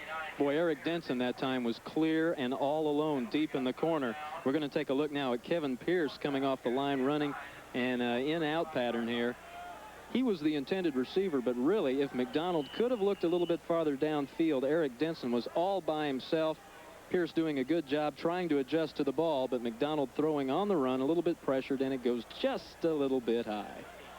Still not even a bad effort. Now Sergio Lopez Chavarro, apparently not feeling the ill effects from the tackle he made on the kickoff in the first half, is going to try a boot against the wind from 52 yards. Armagas will set it. The kick is up. It's got distance, but it's sailing to the left and will be no good. And Chavarro is down without a penalty marker, probably still feeling some pain in his back. He took a good shot, knocking Tim Witherspoon off his feet in the first half of the play on a kickoff return, and he is still obviously feeling the effects of that. As we take a look at him, we'll leave Manhattan with your score 10-3, Wichita State leading, 11:24 remaining in the third period. 4-yard offering against Drake in Ron Chismar's first win as a Wichita State Shocker head coach, and he is down and injured and is heading for treatment. Brad Fleeman would be the kicker for Wichita State, the freshman out of Cape and Mount Carmel, in Lopez Chavarro's absence. More on that as it develops. Kansas State now coming set at their own 35. 1st and 10, 11:24 remaining, third period action. Williams pops it up, giving it to Jordan. He can't get the handle on it. Ball still loose. And now we're going to have all sorts of flags thrown on the play. We're going to get a late hit against Wichita State, I believe, right here. Mark Duckins came in to put the stick on Jordan. And unfortunately for Wichita State, it's going to go for naught, as they're going to get a personal foul unnecessary roughness or late hit tacked on him, and we'll see why here on this replay. Pretty unnecessary. You can't forget in your over-exuberance that when the ball is down in college football, it is down at that point. So as soon as Jordan hits the floor, that's it. I'm not sure Duckins thought that Jordan had the ball put away. There he does have it put away. We can see that, but I think Duckins was already in the air. He saw the ball rolling around a little bit, and I think just took a chance there. When a team has already gone back for a loss that big, that's not a bad chance to take, but it didn't really work out to the Shockers' best advantage. Shockers get hurt on it, and is now a 1st and 10 from the 40-yard line. Kansas State gets a break off the miscue. Williams, belly option, ball is down again. Williams back, jumps on it, ball still free. Shockers look like they've come up with it as they're rankling around under the pile for it. It could be a big turnover if Wichita State indeed does come up with it. Everybody's pointing, as is usually the custom on a fumble. Referee's in there trying to get it undone, and Wichita State has come up with the football, a key turnover, as they'll take over at the 24-yard line of Kansas State. Derek Westfield appears to be the guy that came up with it. Now watch Don Weatherby come in here. He makes the play, knocks the ball away, and wraps up the quarterback. Williams goes after it, doesn't do a good job of covering the ball. It was bouncing around Mitch Morris and a lot of guys in the pile up there, but Derek Westfield comes up with it, and the biggest play of the game so far. Third turnover for Kansas State against one for the Shockers, and all of a sudden opportunity knocks loud and clear on the doorstep of Wichita State. From the pro set with Kevin Pierce to the right. They'll send Brock Buell to the left. Split backfield. Velasco Smith and Jose Wilson. Brian McDonald calling the signals. They shift to the I. McDonald from the 24 takes the ball, wheels, gives to Velasco Smith. He's delivered a hard hit inside the 25 as he's dropped to the 22-yard line. Good for a pickup of 3 on the play as the Shockers face a 2nd and 7. The straight-ahead stuff really isn't working right now for Wichita State. K-State doing a good job of plugging things up in there. Velasco Smith, not the biggest of guys, but he's got a fairly good day going. 19 yards on 9 carries. But they're going to have to do something else here. We're going to have to maybe see that draw or maybe some outside stuff. Reneth Reed, as he is generally on the stop for Kansas State. Shocks now facing a 2nd and actually make it 8. From the 23. Smith starts to shift and thinks the better for it. They'll put it in the air. Ball is deflected into the flat and falls incomplete. The intended receiver was Jack Owens. Tim McDonald broke it up, applying the pressure to Brian McDonald, and all of a sudden the Shockers face a 3rd down situation. And now in the passing department for Wichita State, Brian McDonald now 7 of 12, and look, he had really no chance here. Right in the face. He just threw it away. Did a good job getting rid of the ball. Pardon Hundley, incidentally, back into the ball game for Kansas State. You'll remember on that last series of downs, he went out with an injury. 3rd and 8 for the Shockers. Back to pass. McDonald has a man open in the end zone, or at least he did for a moment. And they appeared to be on the offside, but Kansas State had the men in the middle taken care of, no problem whatsoever. As we take a second look, McDonald with the straight drop back. They were looking for 6 here, going to the end zone. Flag is down on the play as the ball is thrown up towards the tight end, Jack Owens. But good defensive pressure from Kansas State, and the pass is negated. We'll take a look at Owens here as he goes on his post pattern into the end zone. Wichita State fans thought there was some interference here, but the defensive back on the play had the position. He was all right, and that's a good play. It looks like it's going to be negated one way or the other anyway, as Kansas State could move Wichita State back here. The initial indication seems to be holding against Wichita State on a 3rd down situation. McDonald through the air, high percentage, not a lot of yards. He does have the 1 touchdown pass to Velasco Smith. Bruce, we have just under 10 minutes to go in this 3rd quarter, but an awful lot of time has passed with the Wichita State offense on the field. That means the defense has had a lot of time to sit over there in the shade of the bench and get a lot of rest, and that's a good sign for the Shocks. And very important to note, perhaps, it may seem trivial, but Wichita State side of the field now is covered in shadow, whereas Kansas State is still in the sun. Brad Fleeman, the freshman out of Wichita, Kansas, Cape and Mount Carmel, will boot it up. The set is down, the kick is up, and it appears to be good as Brad Fleeman has connected in his first appearance as a Wichita State Shocker to give the Shocks a 13-3 lead. 9:52 remaining in the third period. Wichita State continues to play well as the Cats get themselves back on a wall.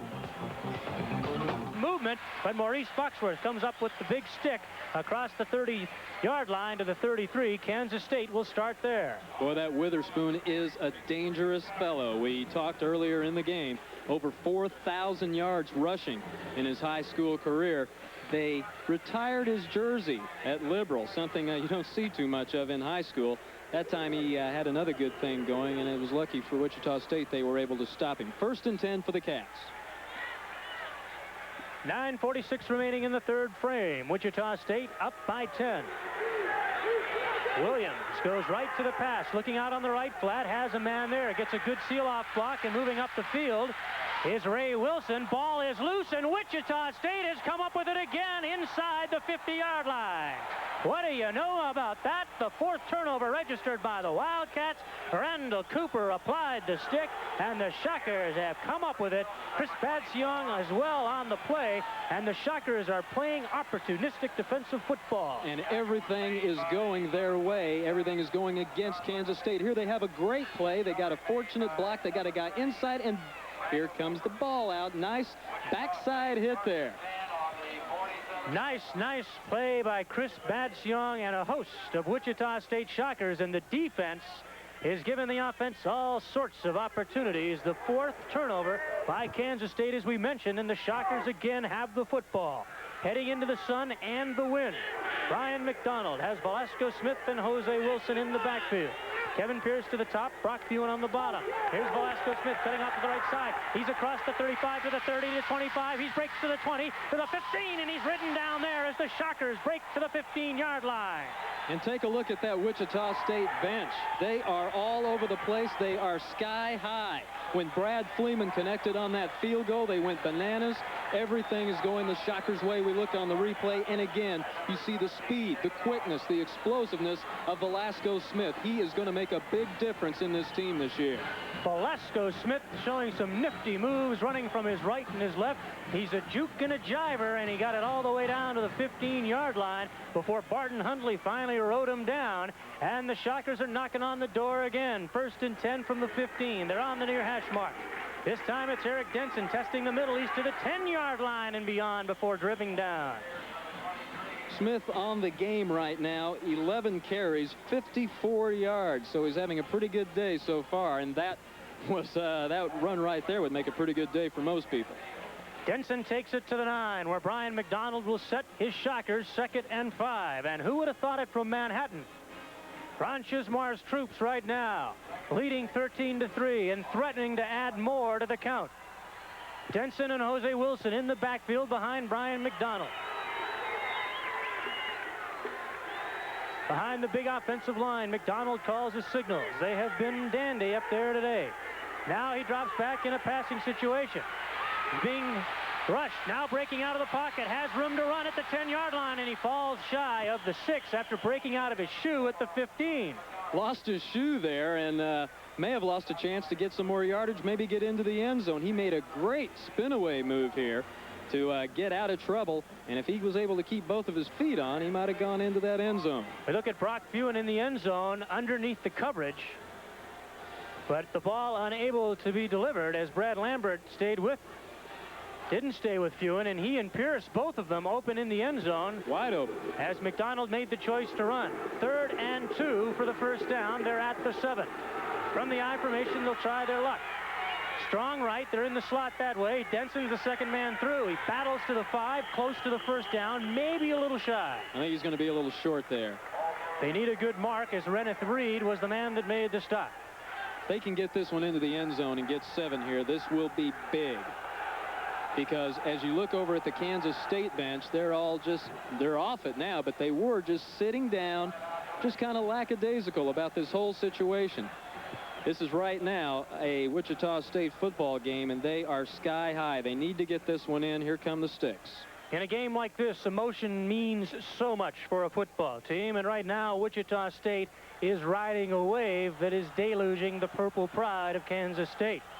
You know, coming into this season, I was talking earlier this week with Shocker head coach Ron Chismar, and he said although this wasn't the most advantageous opener to have, being on the road and against a supposedly stronger team, you want to play a couple teams early who you can beat and get some momentum rolling. But right now, I don't think they could have asked for anything better. Getting this kind of a game this early and showing this kind of effort is going to help the whole season long. Ron Chismar will opt for the field goal attempt from Brad Fleeman. He'll spot it down off the spot of Dave Armagost.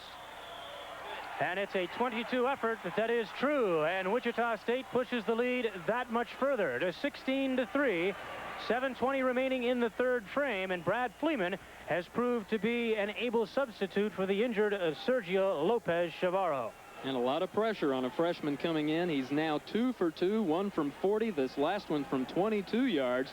And of course, Sergio Lopez Chavarro in the game was 1 of 3. He hit a 42-yarder. He missed from 45 and from 52. But in between, on a kickoff, he made a potentially touchdown-saving tackle. And that tackle is what injured him and now has him out of the game. But Brad Fleeman right now is really doing the job. He roots this one from 22 yards out. And we're looking face-to-face with a 16-3 Shocker lead. 7:20 remaining in the third period. It's hard to believe for those that are skeptics. But if you believe in Shocker football, it's an incredible effort put forth here by Wichita State to this point. And we are not counting those proverbial chickens before certainly they hatched, but they are playing an impressive football game. They are playing a consistent football game, and at this point, frankly, it is not a fluke, and that is the important thing for Wichita State. They have played consistent, controlling football against a Kansas State team that is bigger, it is supposedly more physical, but frankly has not shown any of those attributes consistently. And as we just saw, the Shockers have taken advantage. 4 turnovers by Kansas State. 3 have led to scores by Wichita State. Brad Fleeman sends it high in the air again, and it's Witherspoon along the far sideline at the 5, breaking to the 15, and he is downplayed right there by Larry Holmes, a reserve inside backer. And so Kansas State will be backed up to their old goal line, or actually at the 15-yard line, with 7:14 remaining in the third frame. Boy, that Shocker defense was jumping up off the bench and running out onto the field to get ready almost before Witherspoon was down. These guys are fired up. It has been an impressive effort by the Wichita State defense to this point. The question, of course, remains, will they stay healthy through that fourth period? Will the numbers hold up? We'll find out. Randy Williams brings his club set. They're at the 16-yard line. Single back, in motion. To the near side is Dick Warren. Pitch to the off man, breaking through to the 20, now to the 30, upfield to the 40-yard line, into the 45 is Ray Wilson, Kansas State's biggest offensive play of the ball game. On the stop for Wichita State was number 85, Kirk Allen. Chris Batziong made a good play and probably saved this from being a big gainer. We'll watch here as Ray Wilson makes the move outside. He's going to get down here along the tightrope. Batziong comes in, just catches his foot, and that's going to send Wilson down to the ground. But not before he breaks it to the 43-yard line. A big gainer for the Cats of Kansas State. Now from the eye, Randy Williams, with renewed enthusiasm, brings his Purple Pride set. Second man through is Jordan, driving through across the 45 to the 47-yard line before Jim Mann leads a host of Shockers on the stop. Clock ticking down to 6:39 in the third period. Shocks went 5 plays, 42 yards before Brad Fleeman rooted a 22-yard field goal. Time of possession, 2:17. Mitch Morris now down on the field for the Shockers. The trainers come out onto the field. Morris, of course, a senior. And if he was to come out at this point, it would be a big loss because he's had a good game. The defensive front of Kansas State has been a big factor in their having this 16-3 lead. Tony Traverson is the man expected to take over for Mitch Morris, who has been in the Kansas State backfield on numerous occasions, hurrying the throwing motion of Randy Williams all day long. It's an interesting situation for Kansas State right now because they are trailing by 13 points. There's over 6.5 minutes to go in only the third quarter, so there is plenty of time to score a couple of touchdowns and maybe take the lead in this ball game. So they can't afford to try and get it all back at once. They're going to have to stick to their game plan. It's going to be up to Wichita State to still force the action. Sergio Lopez-Chavarro, another casualty today as we take a look at the good-looking youngster from south of the border. No pads under that shirt, so we won't be seeing him anymore. Well, at least he's got a little grin on his face. That's a good sign. Nice guy, and I'll tell you, he's a good kicker, too. But Brad Fleeman has answered the call in his absence. That's another story. Second down, 8 yards for Kansas State's offense. They're at the 46, their own. Single back in the backfield. Coming in motion is Mark Wenzel. Straight drop back. Williams being rushed. Finally looks upfield and makes the play. On the hook point is Todd Elder, a big 6'3", 233-pound sophomore. And it's good for a first down as Kansas State now at their first concerted offensive drive of the ball game. Derek Westfield was in on the stop. As we take a look at Randy Williams, perhaps his best throw of the afternoon. That time, Kansas State caught Wichita State in kind of a cross pass rush that time. No one was able to get through. Williams had lots of time. First and 10 at the 43. Back again to pass as Williams pressured, and the ball is down. The question now, is it a forward pass? They're going to rule it a fumble. The Shockers are down on it, and the Shockers have turned it over. Hey, the Shockers come up with it. An awful lot of boos being heard in this crowd of 30,000, and rightfully so. I'm sure we'll see on the replay. So. It appeared to be a forward pass, but Wichita State will not look that gift horse in the mouth and will take their 5th turnover as Darrell Whitley came up with it. Let's take another look. I think it'll clearly show that Williams was in his forward passing motion. He had the arm up at least. Whether he brought it forward was the case, and yes, he looked as if he was trying to throw the ball. It was hard to tell whether he got the arm raised and it was just knocked down or what. Well, one way or the other, Don Weatherby applied the pressure from the weak side. That is in looking at the replay, it's not as clear-cut as I perhaps had thought initially. We'll take another look at it right now. Williams on a straight drop back right now, not in the picture. And you really can't get a very good idea from that angle right there in particular. But one way or the other, the Wichita State offense will again take the ball over at 5:50 of the third period. Right or wrong, it's another break for Wichita State, and this is a severe gut check now for the Cats. They've had everything go against them. They're going to have to reach down deep inside. This is a veteran defensive group, 10 returning starters. They ought to be able to handle this. This is an offensive drive that will probably be typified by patience from Ron Chismar. He wants to keep the ball on the ground, I'm sure here, not risk the turnover, and keep the ball moving up the field, eating up as much of the clock as you possibly can. It becomes a control ball game. At this point, leading by 13. Time ticking away in the third period. Velasco Smith and Dwight Eaton in the backfield. This is Velasco Smith, and at 5'8", 180 pounds, he took a hit and just kept on ticking at the 50-yard line, running right over Matt Walterset on the play. Velasco Smith low to the ground. As you can see, 59 yards rushing in the ball game. He's averaging over 5 yards a carry. This guy's got that low center of gravity, and he knocks you over at that point of impact. Picked up 5 on the play. 2nd and 5 for Wichita State, just inside midfield. McDonald will throw the football. Deep drop. Who has plenty of time. Now delivers across the middle. He has Kevin Pierce to the 31-yard line. And the Shockers pick up a big first down and are on the move in Kansas State territory. Kevin Pierce from Brian McDonald. And again, we see McDonald drop back, take his time, and fire a perfect pass over the middle there. That's as good a pass play as we're going to see all day. He really just hit him right on the numbers that time. Good job by the receiver, Kevin Pierce, hauling that one in. His second catch, 30 yards now in the game.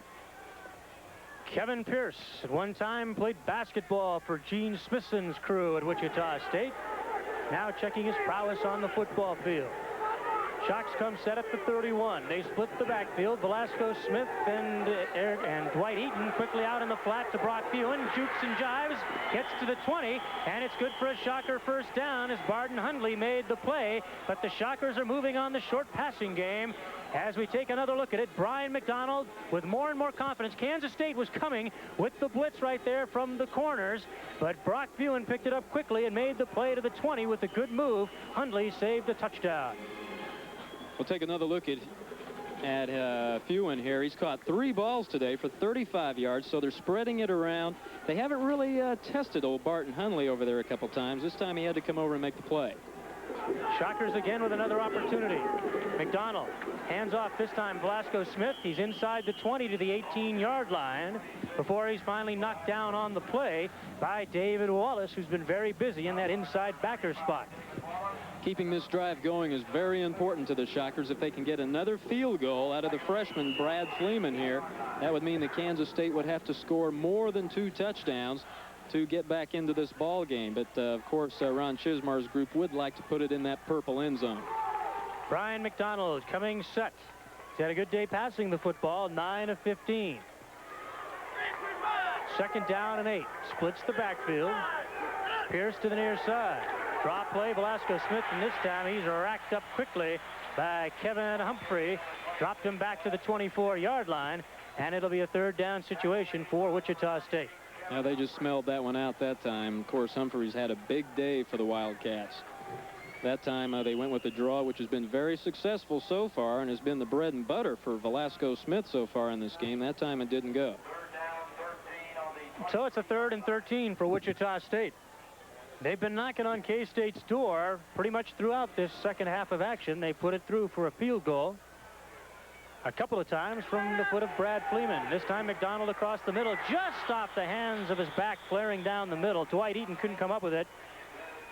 Pass is broken up, and I would imagine we will again see the freshman Brad Fleeman. McDonald this time just couldn't get it into the hands of the back that they flared out of the backfield. That was Dwight Eaton. Well, Eaton got a hand on it, and they say if you touch it, you ought to catch it. But he made a great effort just to get a hand on that, throwing a little bit behind him. And now for the 3rd time in this game, the freshman, Brad Fleeman, with all the pressure on that foot. 40-yard attempt coming from the Cape and Mount Carmel freshman. This would give the Shocks a 19-3 lead. The kick is up. It looks good. And it is not. Off wide to the right. He hit it true, but he hit it wide. And so the Shocks come up short this time after the 5th K-State turnover. And we'll go over on the change of possession to K-State. Wichita State maintaining a 13-point lead. But again, good time taken off the clock by the Wichita State offense, who are mixing the run and the pass effectively right now and moving the football, and most importantly, taking the time off that clock and negating Kansas State a lot of opportunities to get back into the football game, which they are not in right now.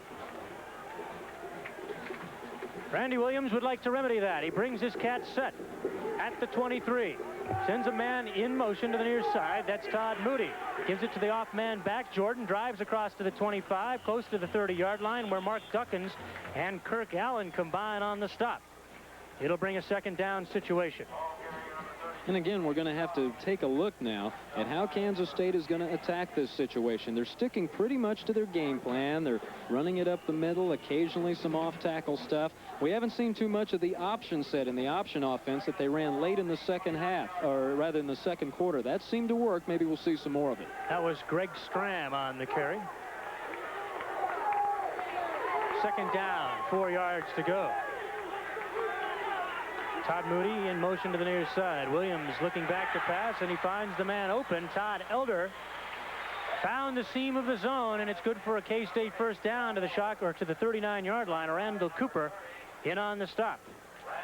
Again, we see Williams going with the quick drop back and the quick throw. He hasn't had a whole lot of time to throw today. The Wichita State defensive line has done a tremendous job of getting in there and pressuring him, but it's kind of tough to do anything about a quick play when it's executed that way. 8 of 16, so Williams has crawled his way back to 50%. Good for 73 yards through the air. Shockers can afford to give up the short stuff now, and of course the defense will be playing a little softer in the secondary. Williams will throw again. Lots of pressure coming from the secondary, this time in the person of number 40, Derek Westfield, who is coming in hard, and the pass ball is incomplete.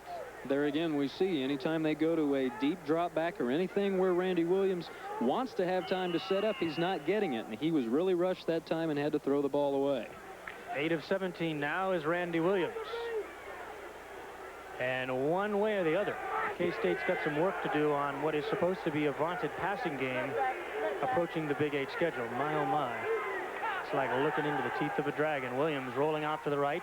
Short man. Ball's knocked away, and it's going to be ruled a fumble and knocked out of bounds before anyone could regain possession. Mo Foxworth on the hit of Todd Elder. It'll go as a completion, but no gain on the play as we take a second look at it. Williams rolling off to his right. He's shown good mobility in the pocket. He hits Elder here, and Maurice Foxworth comes up, gives him a good stick, and forces the fumble, but the ball knocks out of bounds. That's what you like to see out of those corners. You like to see him come up and hit those guys hard before they get a chance to put the ball away and turn upfield. Elder, 3 receptions for 19 yards in the ball game. Just shy of the 40 at the 39. K-State from the shotgun, facing a 3rd and 11. Williams receives the pigskin, rolling straight back. Pressure coming from the near side, finds a man in the flat. He's going to be shy of the first down as a host of Shockers get him on the near sideline, led by Darrell Whitley. So Greg Stram comes up short, and K-State will be forced to kick on a 4th and 6 situation. Or will they? Well, you never know. They've gone for it a couple times here. Now watch this play. Watch the hit coming up by number 30, Randall Cooper. Now take a look at him. Boom, right there. He really stuck him and knocked him back. That saved the first down. Kirk Allen in on the play, and K-State will think better of it and now come in and kick the ball away. There was some doubt as to what the offense would do. But I think that's a confidence move. Earlier in the ball game, I think you would have seen Kansas State probably go for that first down, and now down 13 points in the 3rd, Jim Dickey opts not to do it. So the boot will come again. This time it's high in the air off the foot of Troy Fauns. Coming down at the 15, it takes a Wichita State bounce back to the 13-yard line where the Shockers will, or the 17-yard line where Wichita State will start their offense. Minute 18 remaining in the 3rd frame. 16-3, Wichita State leading on the Kansas Broadcasting System. Bruce Ertl and Kerry Addington, glad to have you along here from Manhattan as the Shockers are opening the 85 football season in style. Remember last year, a 2-9 season. Making strides in 85, the rallying cry of this program, and thus far they have been impressive in this initial outing. Wichita State and the University of Minnesota, coached by the colorful Lou Holtz. Next week, right here at 7 o'clock, live from Minneapolis on the Kansas Broadcasting System. Hope to have you along for that one as well. We're certainly looking forward to that as we are to the 4th period here in this ball game. McDonald sets his offense. Quick hitter, Dwight Eaton, into the Kansas State backfield and across the 25 to the 26-yard line where Barton Hundley and Jack Epps knock him down. And we're seeing a little new wrinkle right now in the Shocker offense. That play ran a little bit to the outside of tackle, a little bit wider than the part of the field that they've been trying to run through. They've kept everything pretty much between the tackles. That went a little bit more outside, so the Shockers are trying to change things up a little bit. In the slot, Brock Fewen. Wide out, Kevin Pierce. Denson and Eaton in the backfield. McDonald checking off at the line of scrimmage. Rolling off to his left. Quickly in the flat. Fewen makes the catch along the near side. Good for a Shocker first down. Brock Fewen out of Heston, Kansas to the 33-yard line. And the Shockers, using the controlled running game and passing game, right now are mixing it up as we take McDonald, and a second look at McDonald rolling out and finding his receivers in the flat underneath the Kansas State seam. This is a safe play, and it's a good play. You don't want to just sit back in this, sit on the ball at this point. We're still about 25 seconds from the 4th quarter. There is plenty of time. Remember, the Shockers will have the wind at their back in the 4th and final period. 1st and 10 from the 33. McDonald turns, gives Denson just shy of the 35, knocked down at the 34-yard line. As the gun sounds, ending the 3rd period of play, we got ourselves a good one going at K-State. Wichita State leading the Cats of K-State 16-3. Don't go away. 18 minutes of football action. That is the only thing separating them between a major upset in the first ball game of the season. 10 of 17 controlled passing yards by Brian McDonald. Only twice in my recollection have they gone downfield deep against this Kansas State ball team, and by that I mean 15 to 20 yards down the field. The rest of it has been through controlled passing, the short game, working very effectively. A lot of receptions to the backs in this afternoon's ball game. And Wichita State offensively, the name of the game right now is ball control. That's what they'd like to do. Hold on to that football and move it down the field in short staccato bursts. And they got to strike that balance between a controlled game and one that still keeps the Kansas State defense off balance. They're going to have to remain aggressive on offense to continue to move the ball. 2nd and 9 at the 34-yard line. Brian McDonald is strong right. He's got Brock Fewen high and wide. Kevin Pierce on the near side. Eaton and Denson in the backfield. Long count. Denson takes it deep, cutting off the right side. Good yardage, good for a first down. Ball stripped loose. K-State comes up with it. Dwayne Castile was the one that applied the hit. On the recovery is Don Cliggett. And so K-State finally gets a break off a good run by Eric Denson. He just didn't take care of the pigskin as he went to the floor. Kansas State ball hawking a little bit right now as we take a second look. A nice run by number 23. And a good play for Kansas State to begin this fourth quarter. There's all kind of time. And as we see here, a good-looking run by Eric Denson, but he gets spun around, and a great play there to strip the ball out and then cover it up. Not much you can do about that. So here we go. The second turnover registered against Wichita State. Kansas State facing almost a must-score situation. First man through is Todd Moody. Breaks it up to the Shocker 41. Mitch Morris on the stop. Pickup of 2 on the play. As we've said, the Wichita State defense, has had a lot of time to rest. You see the yards passing in the game. Brian McDonald, 100 yards through the air right now. K-State, 78. 2nd and 8 for the Hawks. Excuse me, the Cats. Stepping back, straight back. Randy Williams looking down the sideline on the near side. A nice catch by Todd Elder.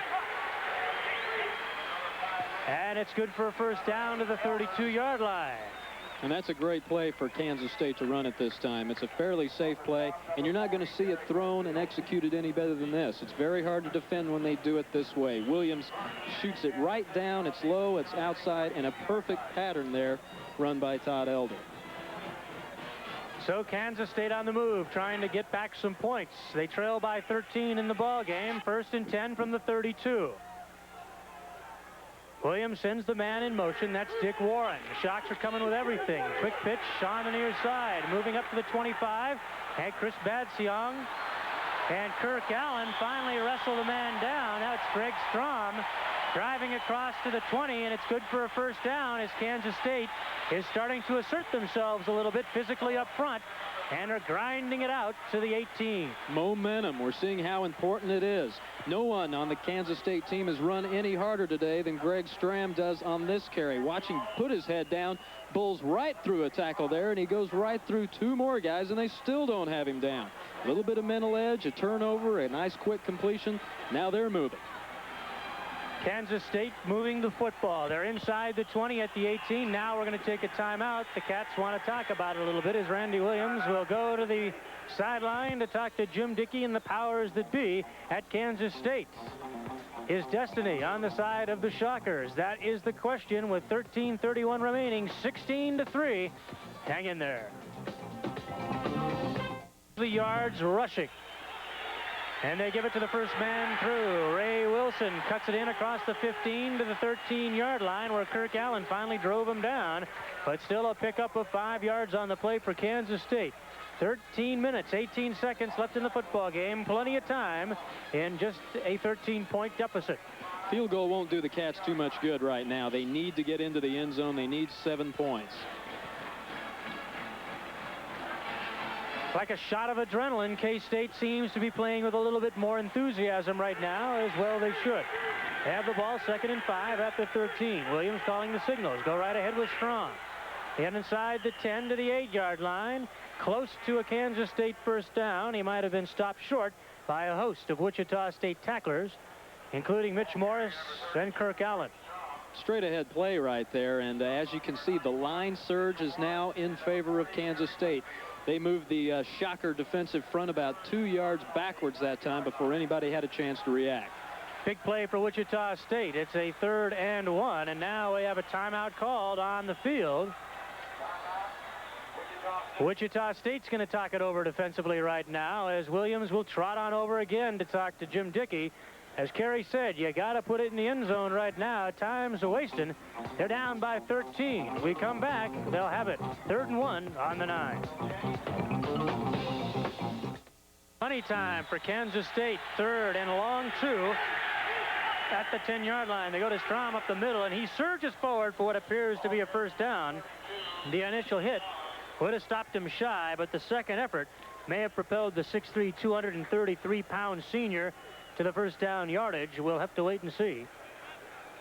Mitchell Morris and Don Weatherby in on the stop. As you see the surge right there, Wichita State actually getting good penetration on the defensive front.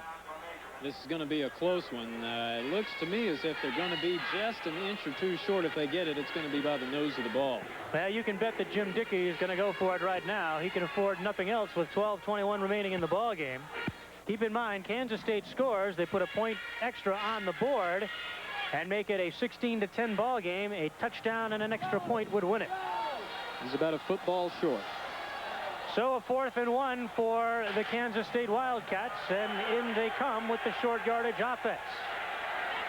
K-State's had pretty good success here, pounding the ball up the middle. Be interesting to see what they do right now. Play action may not be out of the question. They'll come with 2 tight ends. Everybody tight, a lot of meat on the hoof up there, as Wichita State will try to answer the call.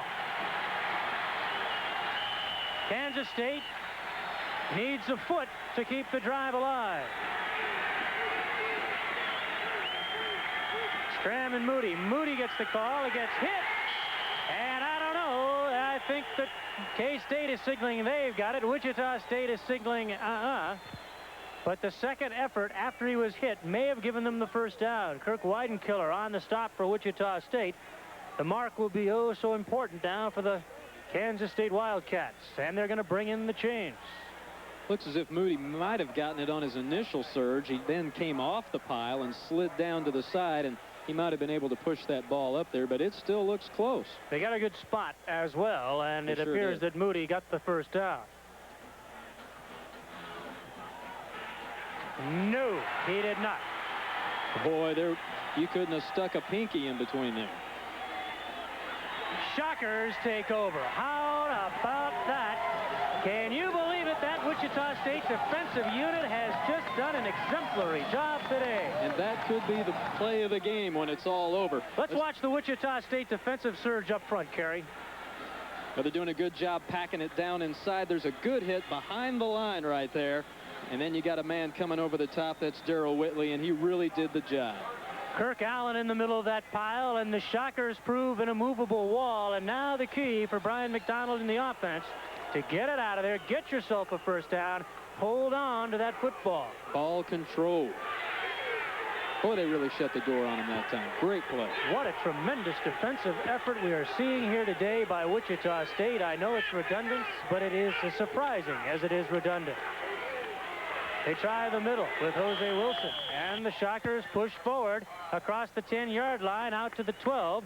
So Kansas State yielding a bit right there as we take a look at Jose Wilson, who has been good in key situations today.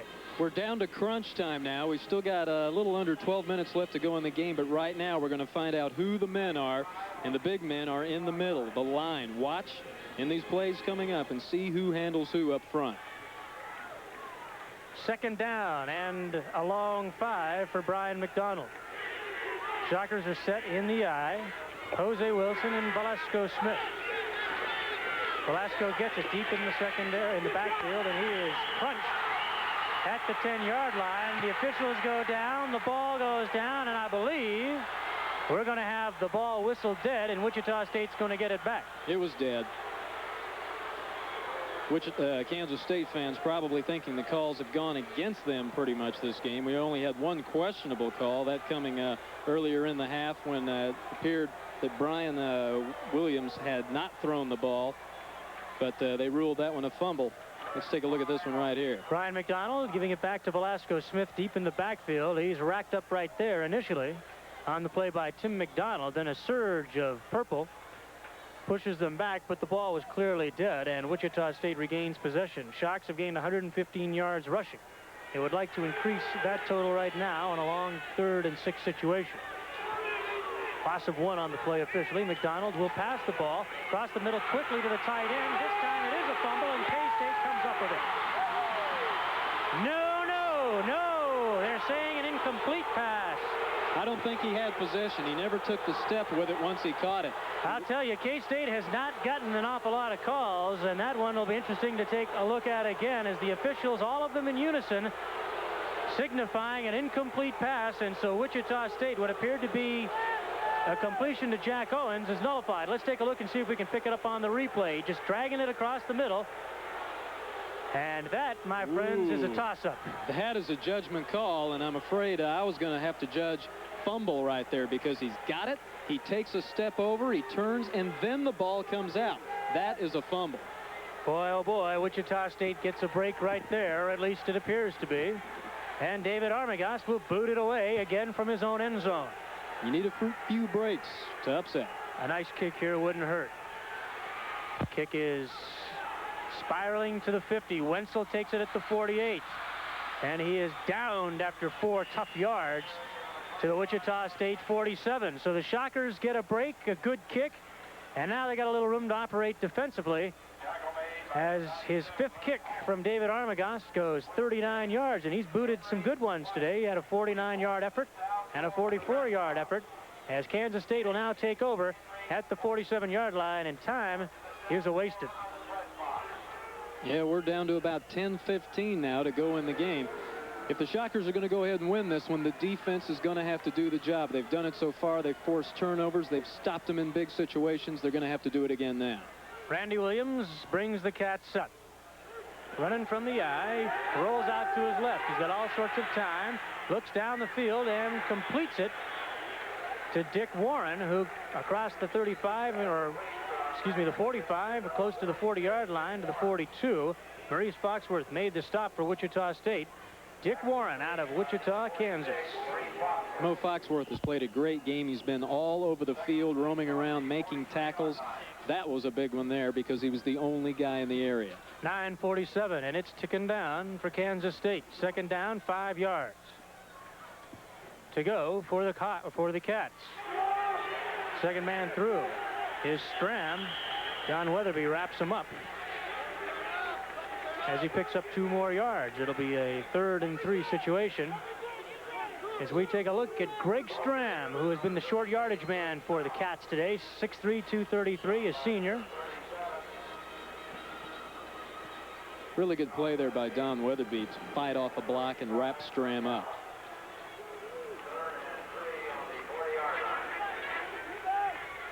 They're down and 3. Big play for Kansas State. Shock showing blitz, and here comes Batsyong. He's picked up, but now more pressure being applied, and Randy Williams throws it away. Jim Mann was coming hard, as was Chris Batsyong. And so the Shockers coming hard with the defensive stunts force a 4th down situation as we take Batsyong. Another look at Batsyong coming quickly, and then here's Jimmy Mann. And Randy Williams really hasn't done a very good job of picking up the blitz today. Brian McDonald in that situation would be prone to roll away from something like that. Go back to the open side of the field, take his bearings and see what he can do. But Williams, it seems, when you get him forced in one direction, he's going to stay in that direction until you run him down or he throws it away like he did there. Here's a big 4th and 3 offering for Kansas State. Williams with 1 back, goes to Stram. He finds the left side, and he's going to come up with the 1st down, and the Shockers let him off the hook that time. They had a good initial defensive surge led by Jimmy Mann, but a 2nd effort from Stram got the 1st down, and Kansas State keeps an important drive alive. And here's where intensity, again, I know we've talked about it a lot, but it is important now. You've got to make that tackle when you hit the guy, especially on a 4th down play like this. Here you see they have Stram wrapped up, and he just burrows his way through him, drives. He will not be denied the 1st. Which is good for K-State because it's 8:52 and counting down.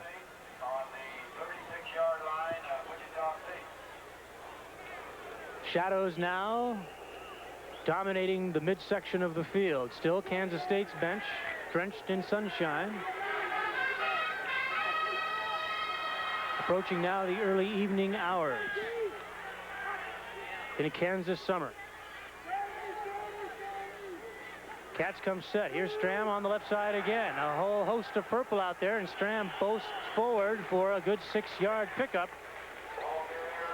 Kirk Weidenkeller on the stop.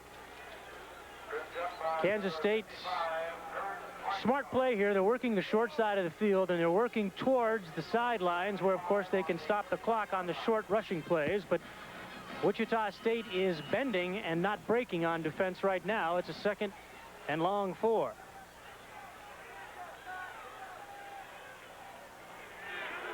Left hash mark. Williams has one back set. And he gives it to Stram. Off tackle left. He's going to pick up the first down, and he's bolting for more across the 25, inside the 23-yard line. Gerald Whitley finally muscled him out of bounds.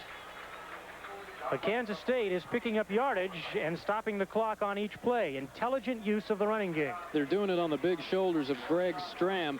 If it looks to you as if Wichita State is slacking off a little bit on the tackling, it has a lot to do with the power of Stram. 6'3", 233 pounds. Stram is a load. The Shocker defense has been there all afternoon. They need to regroup and get themselves up for one more. 8:37 and counting down. Kansas State with a first down situation. This time Williams looks to pass. Got a man wide open in the flat. Man-to-man out there. And he's finally knocked out of bounds at the 20-yard line. Nope, check that. They'll keep the clock rolling as Randall Cooper made the play on the near side. Boy, there's nothing scarier for a corner out there than to be one-on-one with a talented, quick receiver. And here is the situation here. Cooper has to eye this guy, try to make a move. And he does the best he can. Jay Wade on the reception, and it's good for 5 yards, just inside the 20 to the 19-yard line. So Kansas State's gaining a little consistency right now and moving the football. Quick pitch near side. Coming to the short side of the field and rung out of bounds is Ray Wilson by Darrell Whitley and other shocks, including Kirk Allen. But it's good for another pickup of 4 yards or so to the 21. This is very reminiscent of the Cats' last drive when they poked it up the middle, ran to the short side of the field, came back with a quick toss. But when it came down to the tough stuff on that 4th down play, the Shockers were able to answer the call. We'll see what they're going to do here. We got 3rd and about 3. Ray Wilson is the lone setback. Flanker is Todd Moody. First man through, and it appears to be yet another first down for Kansas State. Ray Wilson on the stop was Mark Duckins. And a Shocker is down, or at least slow to get up. That's Kirk Allen. He'll be replaced by Larry Holmes as he saunters to the sidelines. Another good effort out of Kirk Allen, who had a great ball game against Illinois State in the last game of the season at 84. He's played well today. It'd be hard to pick out a outstanding player on defense today for the Shockers. There have been a bunch of them. 4th and 1. Wichita State facing another crucial defensive situation. More crucial, however, for the Cats on O. Williams gives to the first man through. That's Ray Wilson, and he bolts for the first down to the 10-yard line. Maurice Foxworth and Chris Batsyong made the stop on defense, but not before the Cats drive it to the 10, where they'll have a 1st and goal situation. Well, the Cats have gone for it on 4th down 4 or 5 times in this game already. They're bound to pick up a few of them, and they got that one. When you don't stop that play at the line when you're packed in tight, it's not unusual to see a guy fall forward for another 4 or 5. So Kansas State comes a-knocking once more. They've been down here the last couple of times they've had the football, just inside the 10-yard line. Williams rolling to his left, has a man open, but Mitch Key along the left-hand side. Mitchell Morris applying the defensive pressure, and he's finally run out of bounds by Chris Batsyong on the far side. Mitchell Morris, not Mitch Key, the hero of a year ago, of course. Derek Westfield also in on the play. Good defensive pressure from Mitchell Morris. Here again, we'll see Randy Williams. I don't know if he's been disciplined or taught to stay in his in his rollout and try to keep things going the way they were intended, because he never seems to want to change direction or try to option his way out of a situation. So it's the Wichita State's advantage in that once they get a track on him, they can usually run him out of bounds. Second down, goal to go from the 11. They actually lost a yard on the play. Moody goes motion left, rolling off to the right.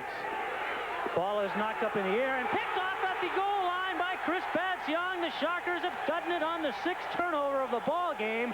Mitchell Morris, applying the defensive pressure, knocked the ball off its trajectory, and Chris Young, the big sophomore out of Green Bay, Wisconsin, comes up with the defensive play, and the Wichita State defense has answered the call on 6 turnover situations. 6 turnovers, as you mentioned, 4 fumbles, 2 interceptions, the second coming here off the tip. And again, just opportunistic heads-up football by the Shockers. So Wichita State is backed up on their goal line, but K-State is yet to punch it through for 6. It's a 16-3 ball game as we have a timeout on the field right now. Mark Duckin's coming over a little slowly, as this defense has just been tremendous. 6 turnovers against Kansas State. It's a 16-3 ball game with now 6 minutes and 30 seconds left in the contest. Wichita State continues to string out Kansas State on offense just enough to come up with the big play. Quick opener, up the middle. They'll try to keep that clock rolling now. Dwight Eaton, the short yardage man, punches it for a couple of yards. So far, I think Kansas State doesn't deserve to win this ball game because they've been in scoring land just too many times, and they haven't come through with it. After the game, that's probably going to be Jim Dickey's alibi. They just didn't do it when they had to. Shockers need to maintain possession right here, grinding it out on the ground. McDonald calling the signals. Looking for someone to throw to, and it's Brock Buin, and it's good for a first down to the 11-yard line and beyond to the 12. Dave Ost on the stop. So Ron Chismar throws caution to the wind on their own goal line, and Brian McDonald hits the quick pattern on the near side to Brock Buin, who has been the money man when the Shocks needed most. And again, you see McDonald's patience, even standing in his own end zone. He looked around and found the open guy. Big first down for Wichita State. 5:45 ticking down like a shark smelling blood. The Shocks on a roll. They have it at their own 12. Second man through. Reneth Reed racks up. Eric Denson on the play. And here again, play selection, very important. You're deep in your own territory. You can't afford to do anything even remotely risky. That little pass out to the flat on the play previous to this one was indicated. But right now, this is a tough call. We got 2nd and about 12 coming up. Denson on the afternoon. He has seen a lot of action. He's toted the ball 20 times, picked up 63 yards.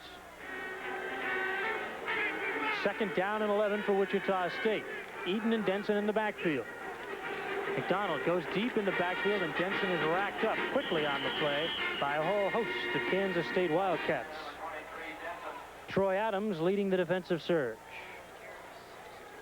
Now we're beginning to see, I think, a little bit of this temperature and heat begin to take its toll. Some of the guys up front for Wichita State looking a little bit tired. They're a little bit slow getting up and off the block. 3rd down, 14 yards for Wichita State, but they've knocked another minute and a half or so off the clock. Brian McDonald is back to pass. Now he's rolling out, has all sorts of room, has time. Now just trying to run off some time of the clock. All sorts of Kansas State bodies flying around about the 11-yard line. He'll pick up a couple of yards before Reneth Reed finally runs him down. And the Shocks will kick the ball away with Dave Armagost trying to hang one up there. Brian McDonald, this is the type of play that is going to run some time off the clock, and it also gives him the opportunity to wait for his receivers to find the open seams in the Kansas State zone. But it also gives Kansas State folks a chance to wind up and take their best lick at a guy the Shocks can't afford to have wasted. Here's a big kick. Armagost takes it, and boots it. I'll tell you, he could have run for a first down right there. Delivers it across the 50 to the 45. Wenzel picks it up there, has good running room across the 45, inside close to the 40 of Wichita State. A 44-yard effort turned in by David Armagost, also out of Cape and Mount Carmel. And so Kansas State now must answer the call if they hope at all to win this ball game. And boy, I tell you right now, there is not much time left. 3:32 on the clock. Forget all that ball control and inside stuff.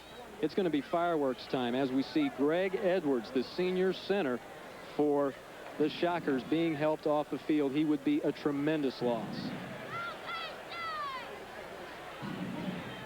He's sitting it down right now, and they're going to take a look at that right knee of big Greg Edwards.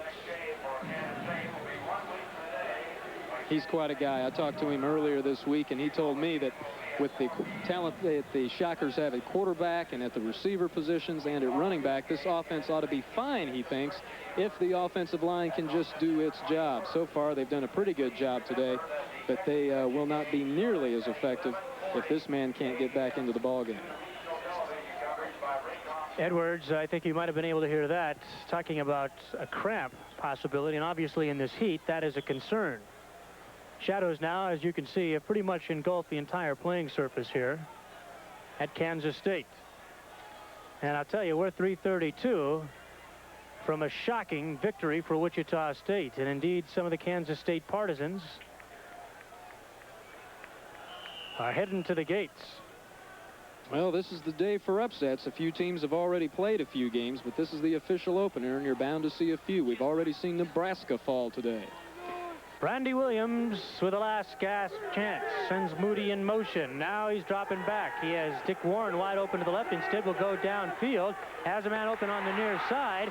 Moving it down is Moody, and knocked out of bounds at about the 16-yard lines by Kirk Weidenkiller and Darrell Whitley. As we'll take another look at it, Moody was the man in motion, and Williams had all sorts of time back there to pick and choose who he wanted to throw for. Yeah, he really did. He finally had a little time.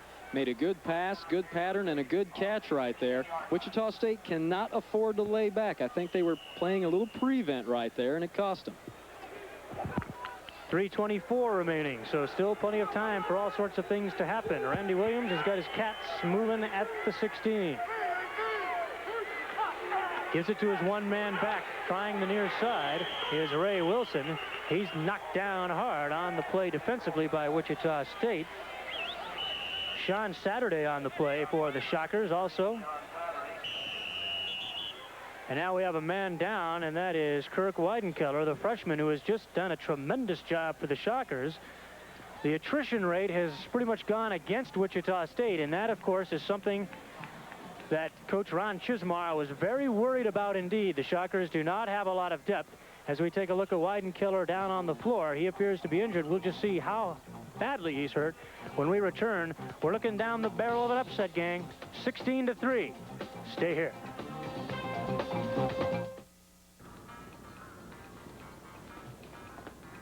Backer out of Overland Park, Kansas.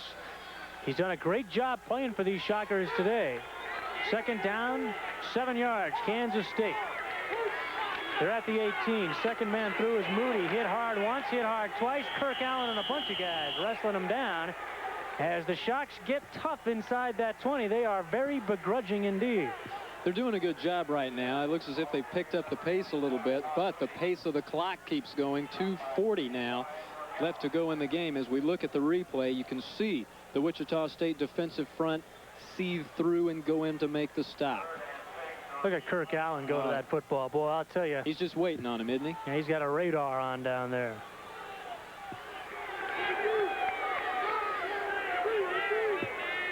Third down situation. It's a long 6 for Kansas State. Quickly, Batzion coming on the safety blitz, and Williams is forced to throw incomplete. Chris Batzion came hard on the safety blitz. 13 for 25 now is Randy Williams. This one no fault of his own. Look at Batzion. He's pouring through there. And Williams just had absolutely no chance whatsoever to release that ball for any type of game. He didn't have any chance to audible, if there are any audibles in the Kansas State offensive scheme. But a good quarterback has got to see that guy jump up into that line before the snap and realize that there's either a blitz or a fake or some kind of stun on. And he really hasn't shown a lot of savvy in that department in this game. Randy Williams now facing a fourth down and 6-yard situation. He goes to the air one more time, dialing the number at the goal line, and it is caught by Todd Elder. I think we're going to have a little interference on that play also, as if it mattered. And that ball will be marked at the 1-yard line. Maurice Foxworth was covering on the play, and he is down right now. He got tangled up down there right before the play was made, and I really couldn't see exactly what happened to him, but he kind of put himself in a little blender there on the turf, and we'll have to see how he's doing. Wichita State is rung up for holding. That will obviously be declined, and Kansas State will have the ball first and goal at the 1-foot line as we take a second look at it. Straight drop back, Randy Williams, no questions about this one. He's going to the air. He has time, and he finds Elder at the goal line right there, just shy of a touchdown. Foxworth had a little bit of contact with him before the play and then fell straight down, and it looks as if it might be the left leg. He's hobbled a little bit. You know, Randy Williams, a little too much may have been expected of him coming into this ball game. He had only played in 5 ball games last year, of course, behind the talent of Stan Weber out of Goddard, Kansas. He's 6'2", 206 pounds. He's a sophomore. Of course, Al Sandoval, the offensive coordinator, brought in from Syracuse to resurrect what had been an anemic Kansas State offense, both on the air or on the ground and through the air last year, has tried to implement a passing style for Kansas State. But Williams was only 24 of 51 a year ago for 348 yards and 2 touchdown passes. 2:14 and counting down for Kansas State. They need to punch it across right here and then take their chances on an onside kicker with their defense. The second man through is Todd Moody, and the Shockers will have none of it. Derek Westfield at the point of attack makes the play along with David Meal. And that was an outstanding play down close in there. As we look at it one more time, watch Westfield roam over, anticipate the intersection point, and come in here and make a real good stand-up stick and then just use some leg drive to push him back. Good job by the Shockers with the lateral flow going to the ball as we take yet another look. Look at the whole defensive line shift over there. Guy Troop and Chris Badsinger on the play as well. Kansas State trying to punch it across and make it an interesting ball game. Quarterback sneak, Randy Williams, and he's in for the touchdown. So Kansas State finally gets one on the ground, and it's a 16-9 ball game with 1:26 left in the contest. And the cannon crew here at Wildcat Stadium finally got a chance to fire their gun off as Randy Williams makes a short dive into the end zone, and with 1:26, Kansas State has finally gotten a touchdown on the board. Extra point will be forthcoming off the foot of Mark Porter. This to make it a 16-10 ball game, and of course give Kansas State an opportunity to win it with a late touchdown and extra point. Ball is placed, kick is up, and the kick is good. So we progressed now to 16-10. Kansas State on the short end. Wichita State with 1:26 to sit on the football, and that's worth probably a couple of first downs. Keep in mind, Kansas State has 2 timeouts left. The Shockers have but 1. Now at the far sideline, Jim Dickey and his assistants are huddling with what should be a sure-handed, talented kickoff team here. The onside kick evidently going to be the plan for K-State. They'll have all of their skill types in on this one. And look at the folks that Wichita State will put forth to receive this kick. Brock Fewen, amongst others. Also, tight end Jack Owens up there. Kevin Pierce will be along the front line. As will Danny Gilbert, Eddie Hawkins, all of these guys, you're sure-handed folks. And they've got 6 of them across the front, 4 directly behind that. Eric Denson is deep at the 25-yard line, and one thing you got to be careful here is a looping little kickoff in behind Eric Denson that K-State might be able to get down and cover. That's their other option. You know, you don't get too many opportunities to practice this situation. Maybe a day or two a week outside. So it'll be interesting. See how everybody reacts. Danny Helmer will put it down.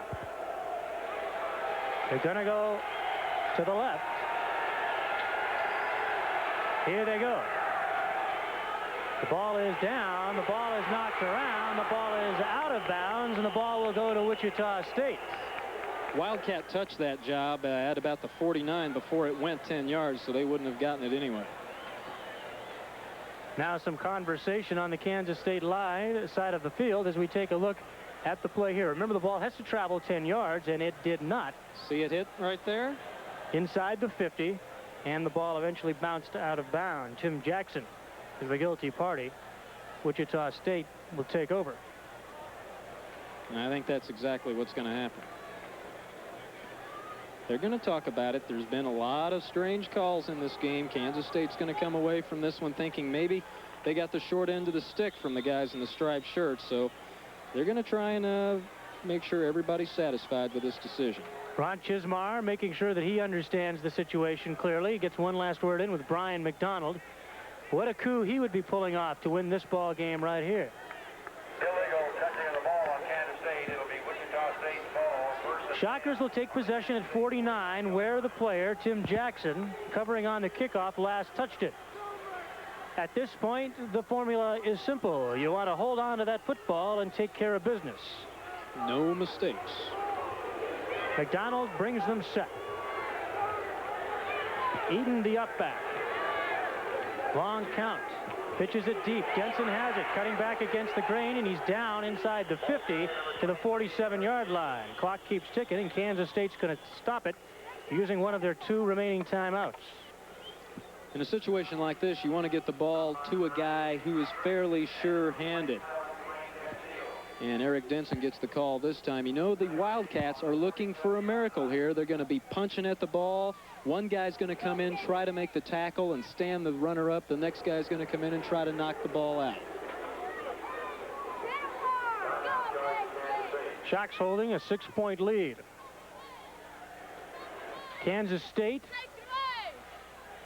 has been on the doorstep a couple of times here in the second half of action and have been unable to come up with the big play offensively when they needed it. Randy Williams just went in on a 1-yard plunge to pull the game within 16-10. But the Shockers' defense has been the big story here in the second half, as they were in the first.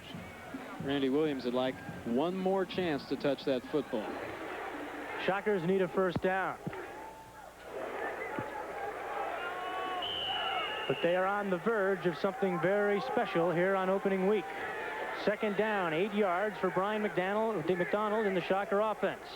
Dwight Eden, Eric Denson in the backfield. Same play. Denson has it with running room. Cutting outside. He's got room. He may go. Denson to the 30, to the 20. He's knocked out of bounds at the 15-yard line.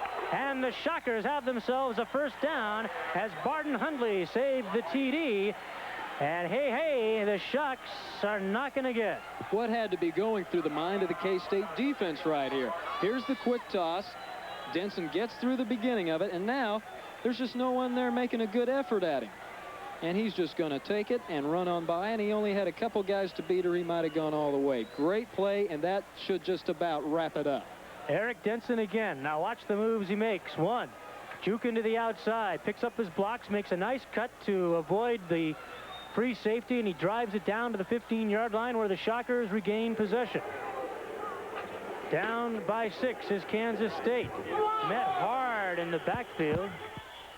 And that was almost Eric Denson. That's right. Jack Epps on the play. That was almost trouble when a back's met in the backfield that quickly after getting the ball. It's not unusual to see it pop out, but as we'll see here, Denson had it put away in time and hung on. That could have very easily been a fumble, and that's exactly what K-State had in mind with that stunt. Kansas State has called their last timeout. Wichita State has possession near hash mark, 16-yard line, and they got themselves a 6-point lead in hand as the brain trust on the near sideline confers with Brian McDonald. Ron Chismar has to be extremely happy at this point. Coming into this season after finishing 2-9, there has got to be an attitude change. He's got to make his players think that they can compete with anybody, that they can go out and beat people they're not supposed to beat. Today they're doing that, and early confidence like that is the best thing you can have in this season opener. The Shocker coaching staff has got to be applauded for the game plan that they put together here, too. They did exactly what they needed to do in that first half of action, where they stayed close in the ball game, capitalized on their opportunities, really, to go into the halftime with the advantage that they had, set the table for the second half of action, and they've continued to put the ball into play offensively and make the plays defensively when they've had to. It's just been an exemplary effort by the coaching staff, and the game plan really has had few flaws in it today. His fumbles and interceptions don't hurt you either. You bet. Second down. Brian McDonald rolling out. Looking long. Fakes. He's got the man in the air. Now he's going to run. Trying to stay in bounds. And finally clotheslined on the play defensively by number 93, John Adler. Oh, boy. I think Ron Chismar might have almost had a little... almost a heart attack there, because watch the way McDonald plays with the football. He does a good job faking here. Now he's going to run and almost get past the line. You're not going to fake anybody out at this point. He still has the ball in one hand, and look at it out there. That's the game you've got a hold of there. You got to put it away. Jeff Hurd on the defensive play with the clothesline. Shockers facing a third down situation. Brian McDonald calling the signals. He goes back, sits on one knee. 19-18, it's ticking down, and the Shockers have come to Manhattan and put a licking on K-State. And I'll tell you, Jim Dickey has got to be asking himself an awful lot of questions on that far sideline as we take a look at the celebration starting for Wichita State, ticking it down. The Shockers have won themselves their opener in Manhattan, 16-10. A stunning ball game as Wichita State carries Ron Chismar off on their shoulders. The Shockers 1-0 here in the early season, and K-State beats a hasty retreat in a bit of consternation undoubtedly to the locker room. 16-10 the final count. The Shockers have come up with a stunner in Manhattan. There's a spirit in Kansas, a feeling that rolls across. Black and gold of Wichita State heading to the locker room after a tremendously impressive opener here in Manhattan, winning the ball game 16-10 against a Kansas State team that, quite frankly, has got an awful lot of big question marks facing them in this 85 season. You bet, Bruce. They were supposed to win this game. Coming into this contest, Ron Chismar said that they weren't going to worry about Kansas State. They weren't going to dwell on the fact that they were bigger and stronger and more talented. He wanted his guys to worry about their own game and their own play. And they came out here loose today. They played their own kind of ball. They had the intensity. That was the other big thing that led to this upset. Plus, those 6 turnovers. That's a big thing. You got to have it. 4 fumbles, 2 interceptions.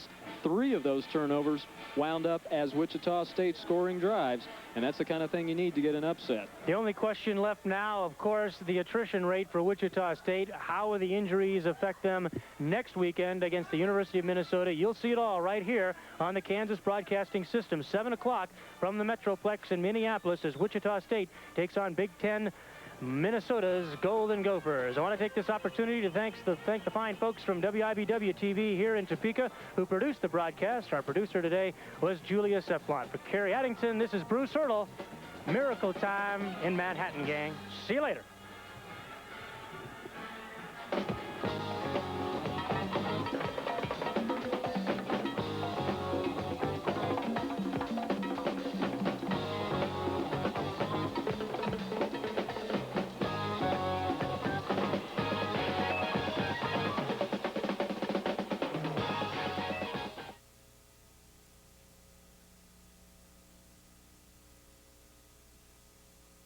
By ERA Alliance Realty of Manhattan, Vista Restaurants, Manhattan Honda Mazda Toyota, and Brookover Feed Yards Incorporated, Garden City.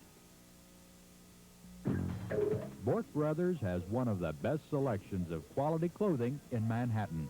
Christian Brooks, Austin Reed, and Lady Norman are some of the brands available for the discriminating woman shopper. And for the men, Bork Brothers carries J-Mar slacks, Norman shirts, and Austin Reed suits. Bork Brothers has stocked up on sweaters, so you can find just the style that you want. Good morning from the Jim Dickey Show. The 1985 football year started yesterday on a sort of a down note for K-State. A 16-10 loss to Wichita State. And Jim Dickey, I know you had put a lot of effort into this opening game, had talked a lot about how important a good start for K-State was, and it just didn't come about. Well, we put lots of hours in preparation into it, both offensively and defensively, and the thing that's the most disappointing, it seemed like we were trying pretty hard and things were going along, and every time we'd do something good, we'd wind up coming right back to the next play and do something bad. But there seems to be lots of things that we can correct, and hopefully our players all understand that one game doesn't make a season. If we'd have won, we certainly would have been extremely happy with the win. But Wichita State played an outstanding game. They blitzed us. They caused us problems by running people through that we never really ever picked up. Defensively, we didn't play perfect ourselves, but we did a lot of things pretty well on defense, and then the turnovers was really a big factor in the game. Jim, was it a factor of being overconfident? Was it a factor of not being ready? What? Well, if I really knew the true answer to that, I guess I'd be a genius, and I know that I'm not. I really felt like our players tried. A lot of times there was a real close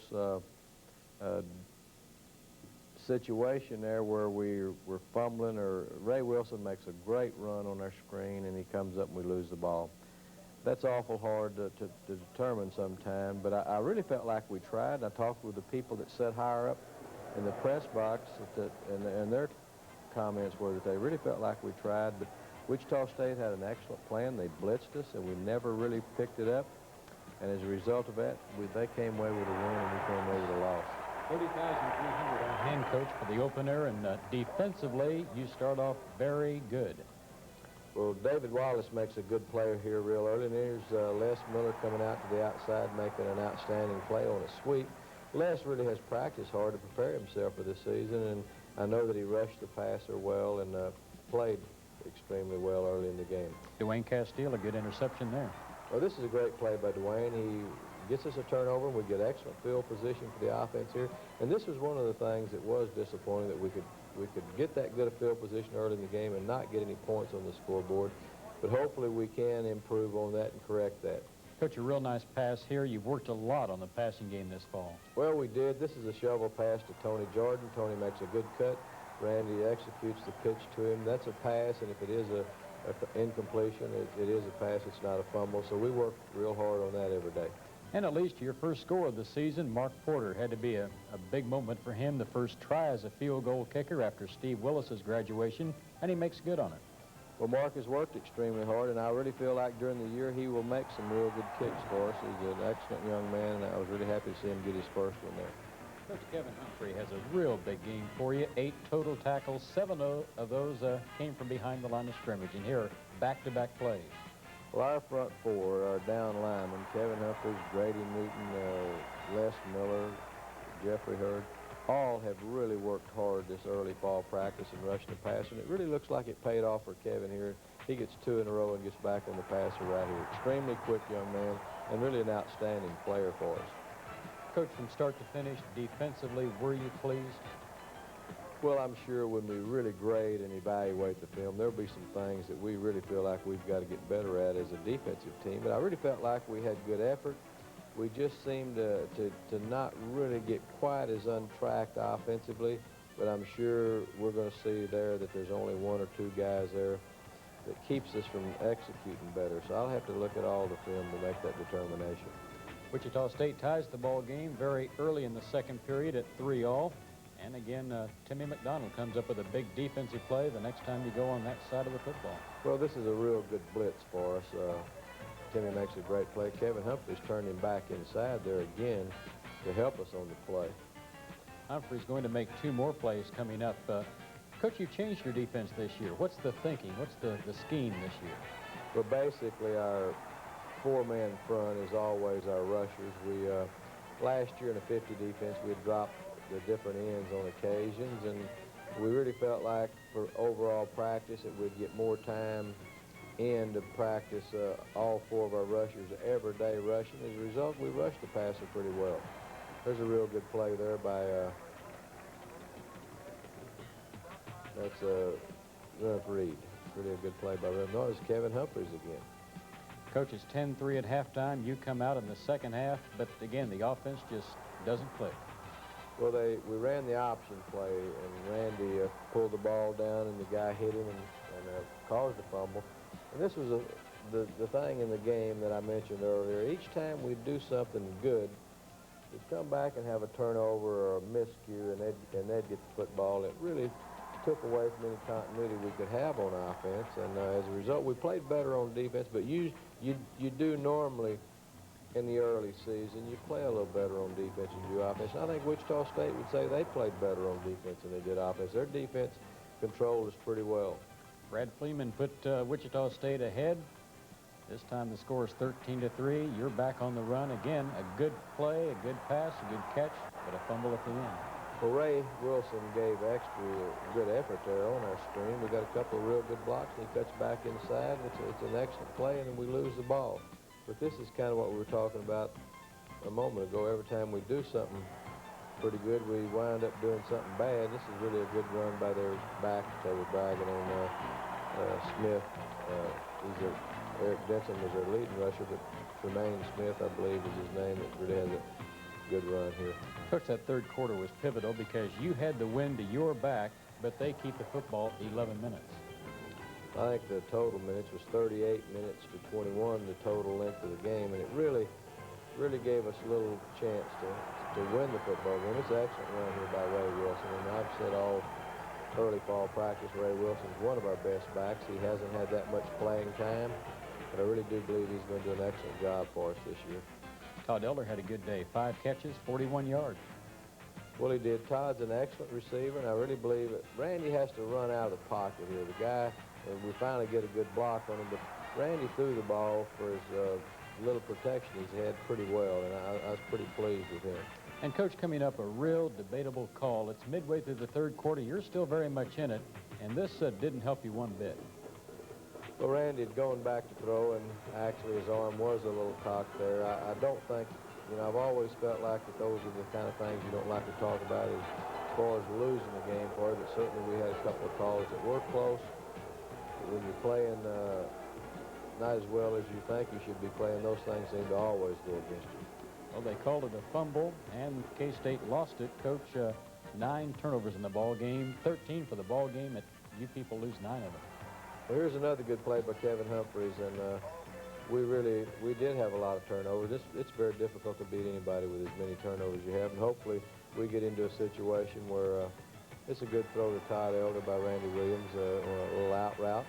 I really thought Randy did some things very well. I think we need to pick up the blitzes a little better.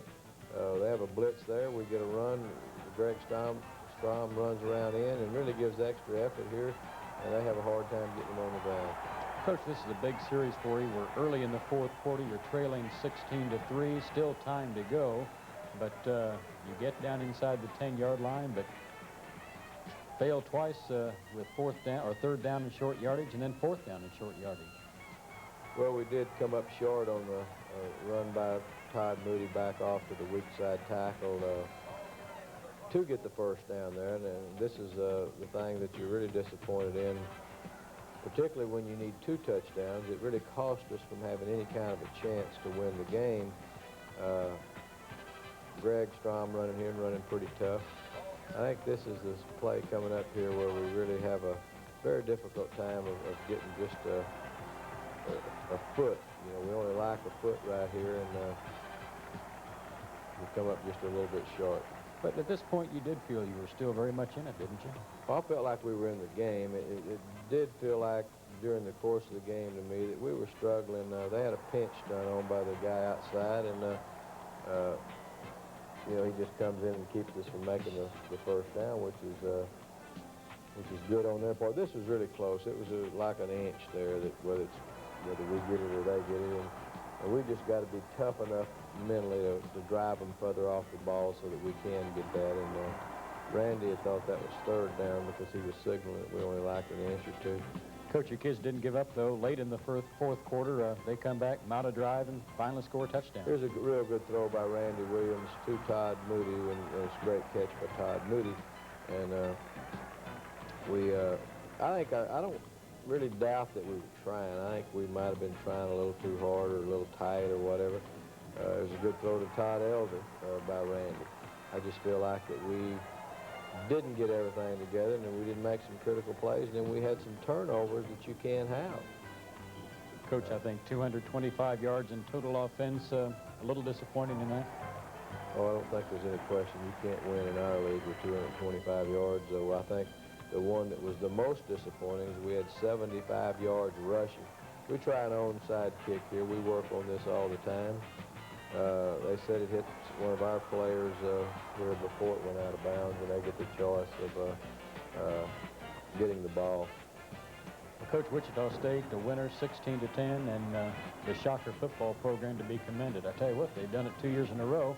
Last year, knocking off the University of Kansas, I think 31-7 early in the year, and now posting this win over K-State. Well, that was a couple of years ago over the University of Kansas. Last year, Kansas beat them 31-6 there, and then a couple of years ago when they played, Wichita State did come away with the win.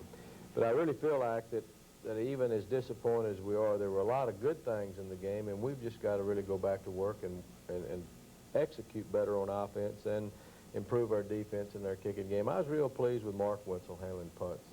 Here's a freshman going out on the field to play for his very first time, and I really thought he did an outstanding job. There were some other players I know when we take a look at the film that we'll be real pleased with. There's no way you're pleased with a loss this early in the season like this, but I know there's some players that played very well. Coach, confidence-wise, what does it do to the football team? You put a lot of emphasis on getting off to that good start. Well, we did. There's no doubt about it. It's really going to take a lot for us to get back. I think one of the things that we felt like all along, that we were older and more mature and have a chance to have a good ball club. We've also talked about parity. There should be some teams throughout our schedule all year long that if we really dedicate ourselves and play well that day, that there'll be enough games on our schedule of teams maybe that we're not supposed to beat, that we can come away with a win in some of those games. And for us to have a real good year, I really think that's the attitude our entire ball club is going to have to take.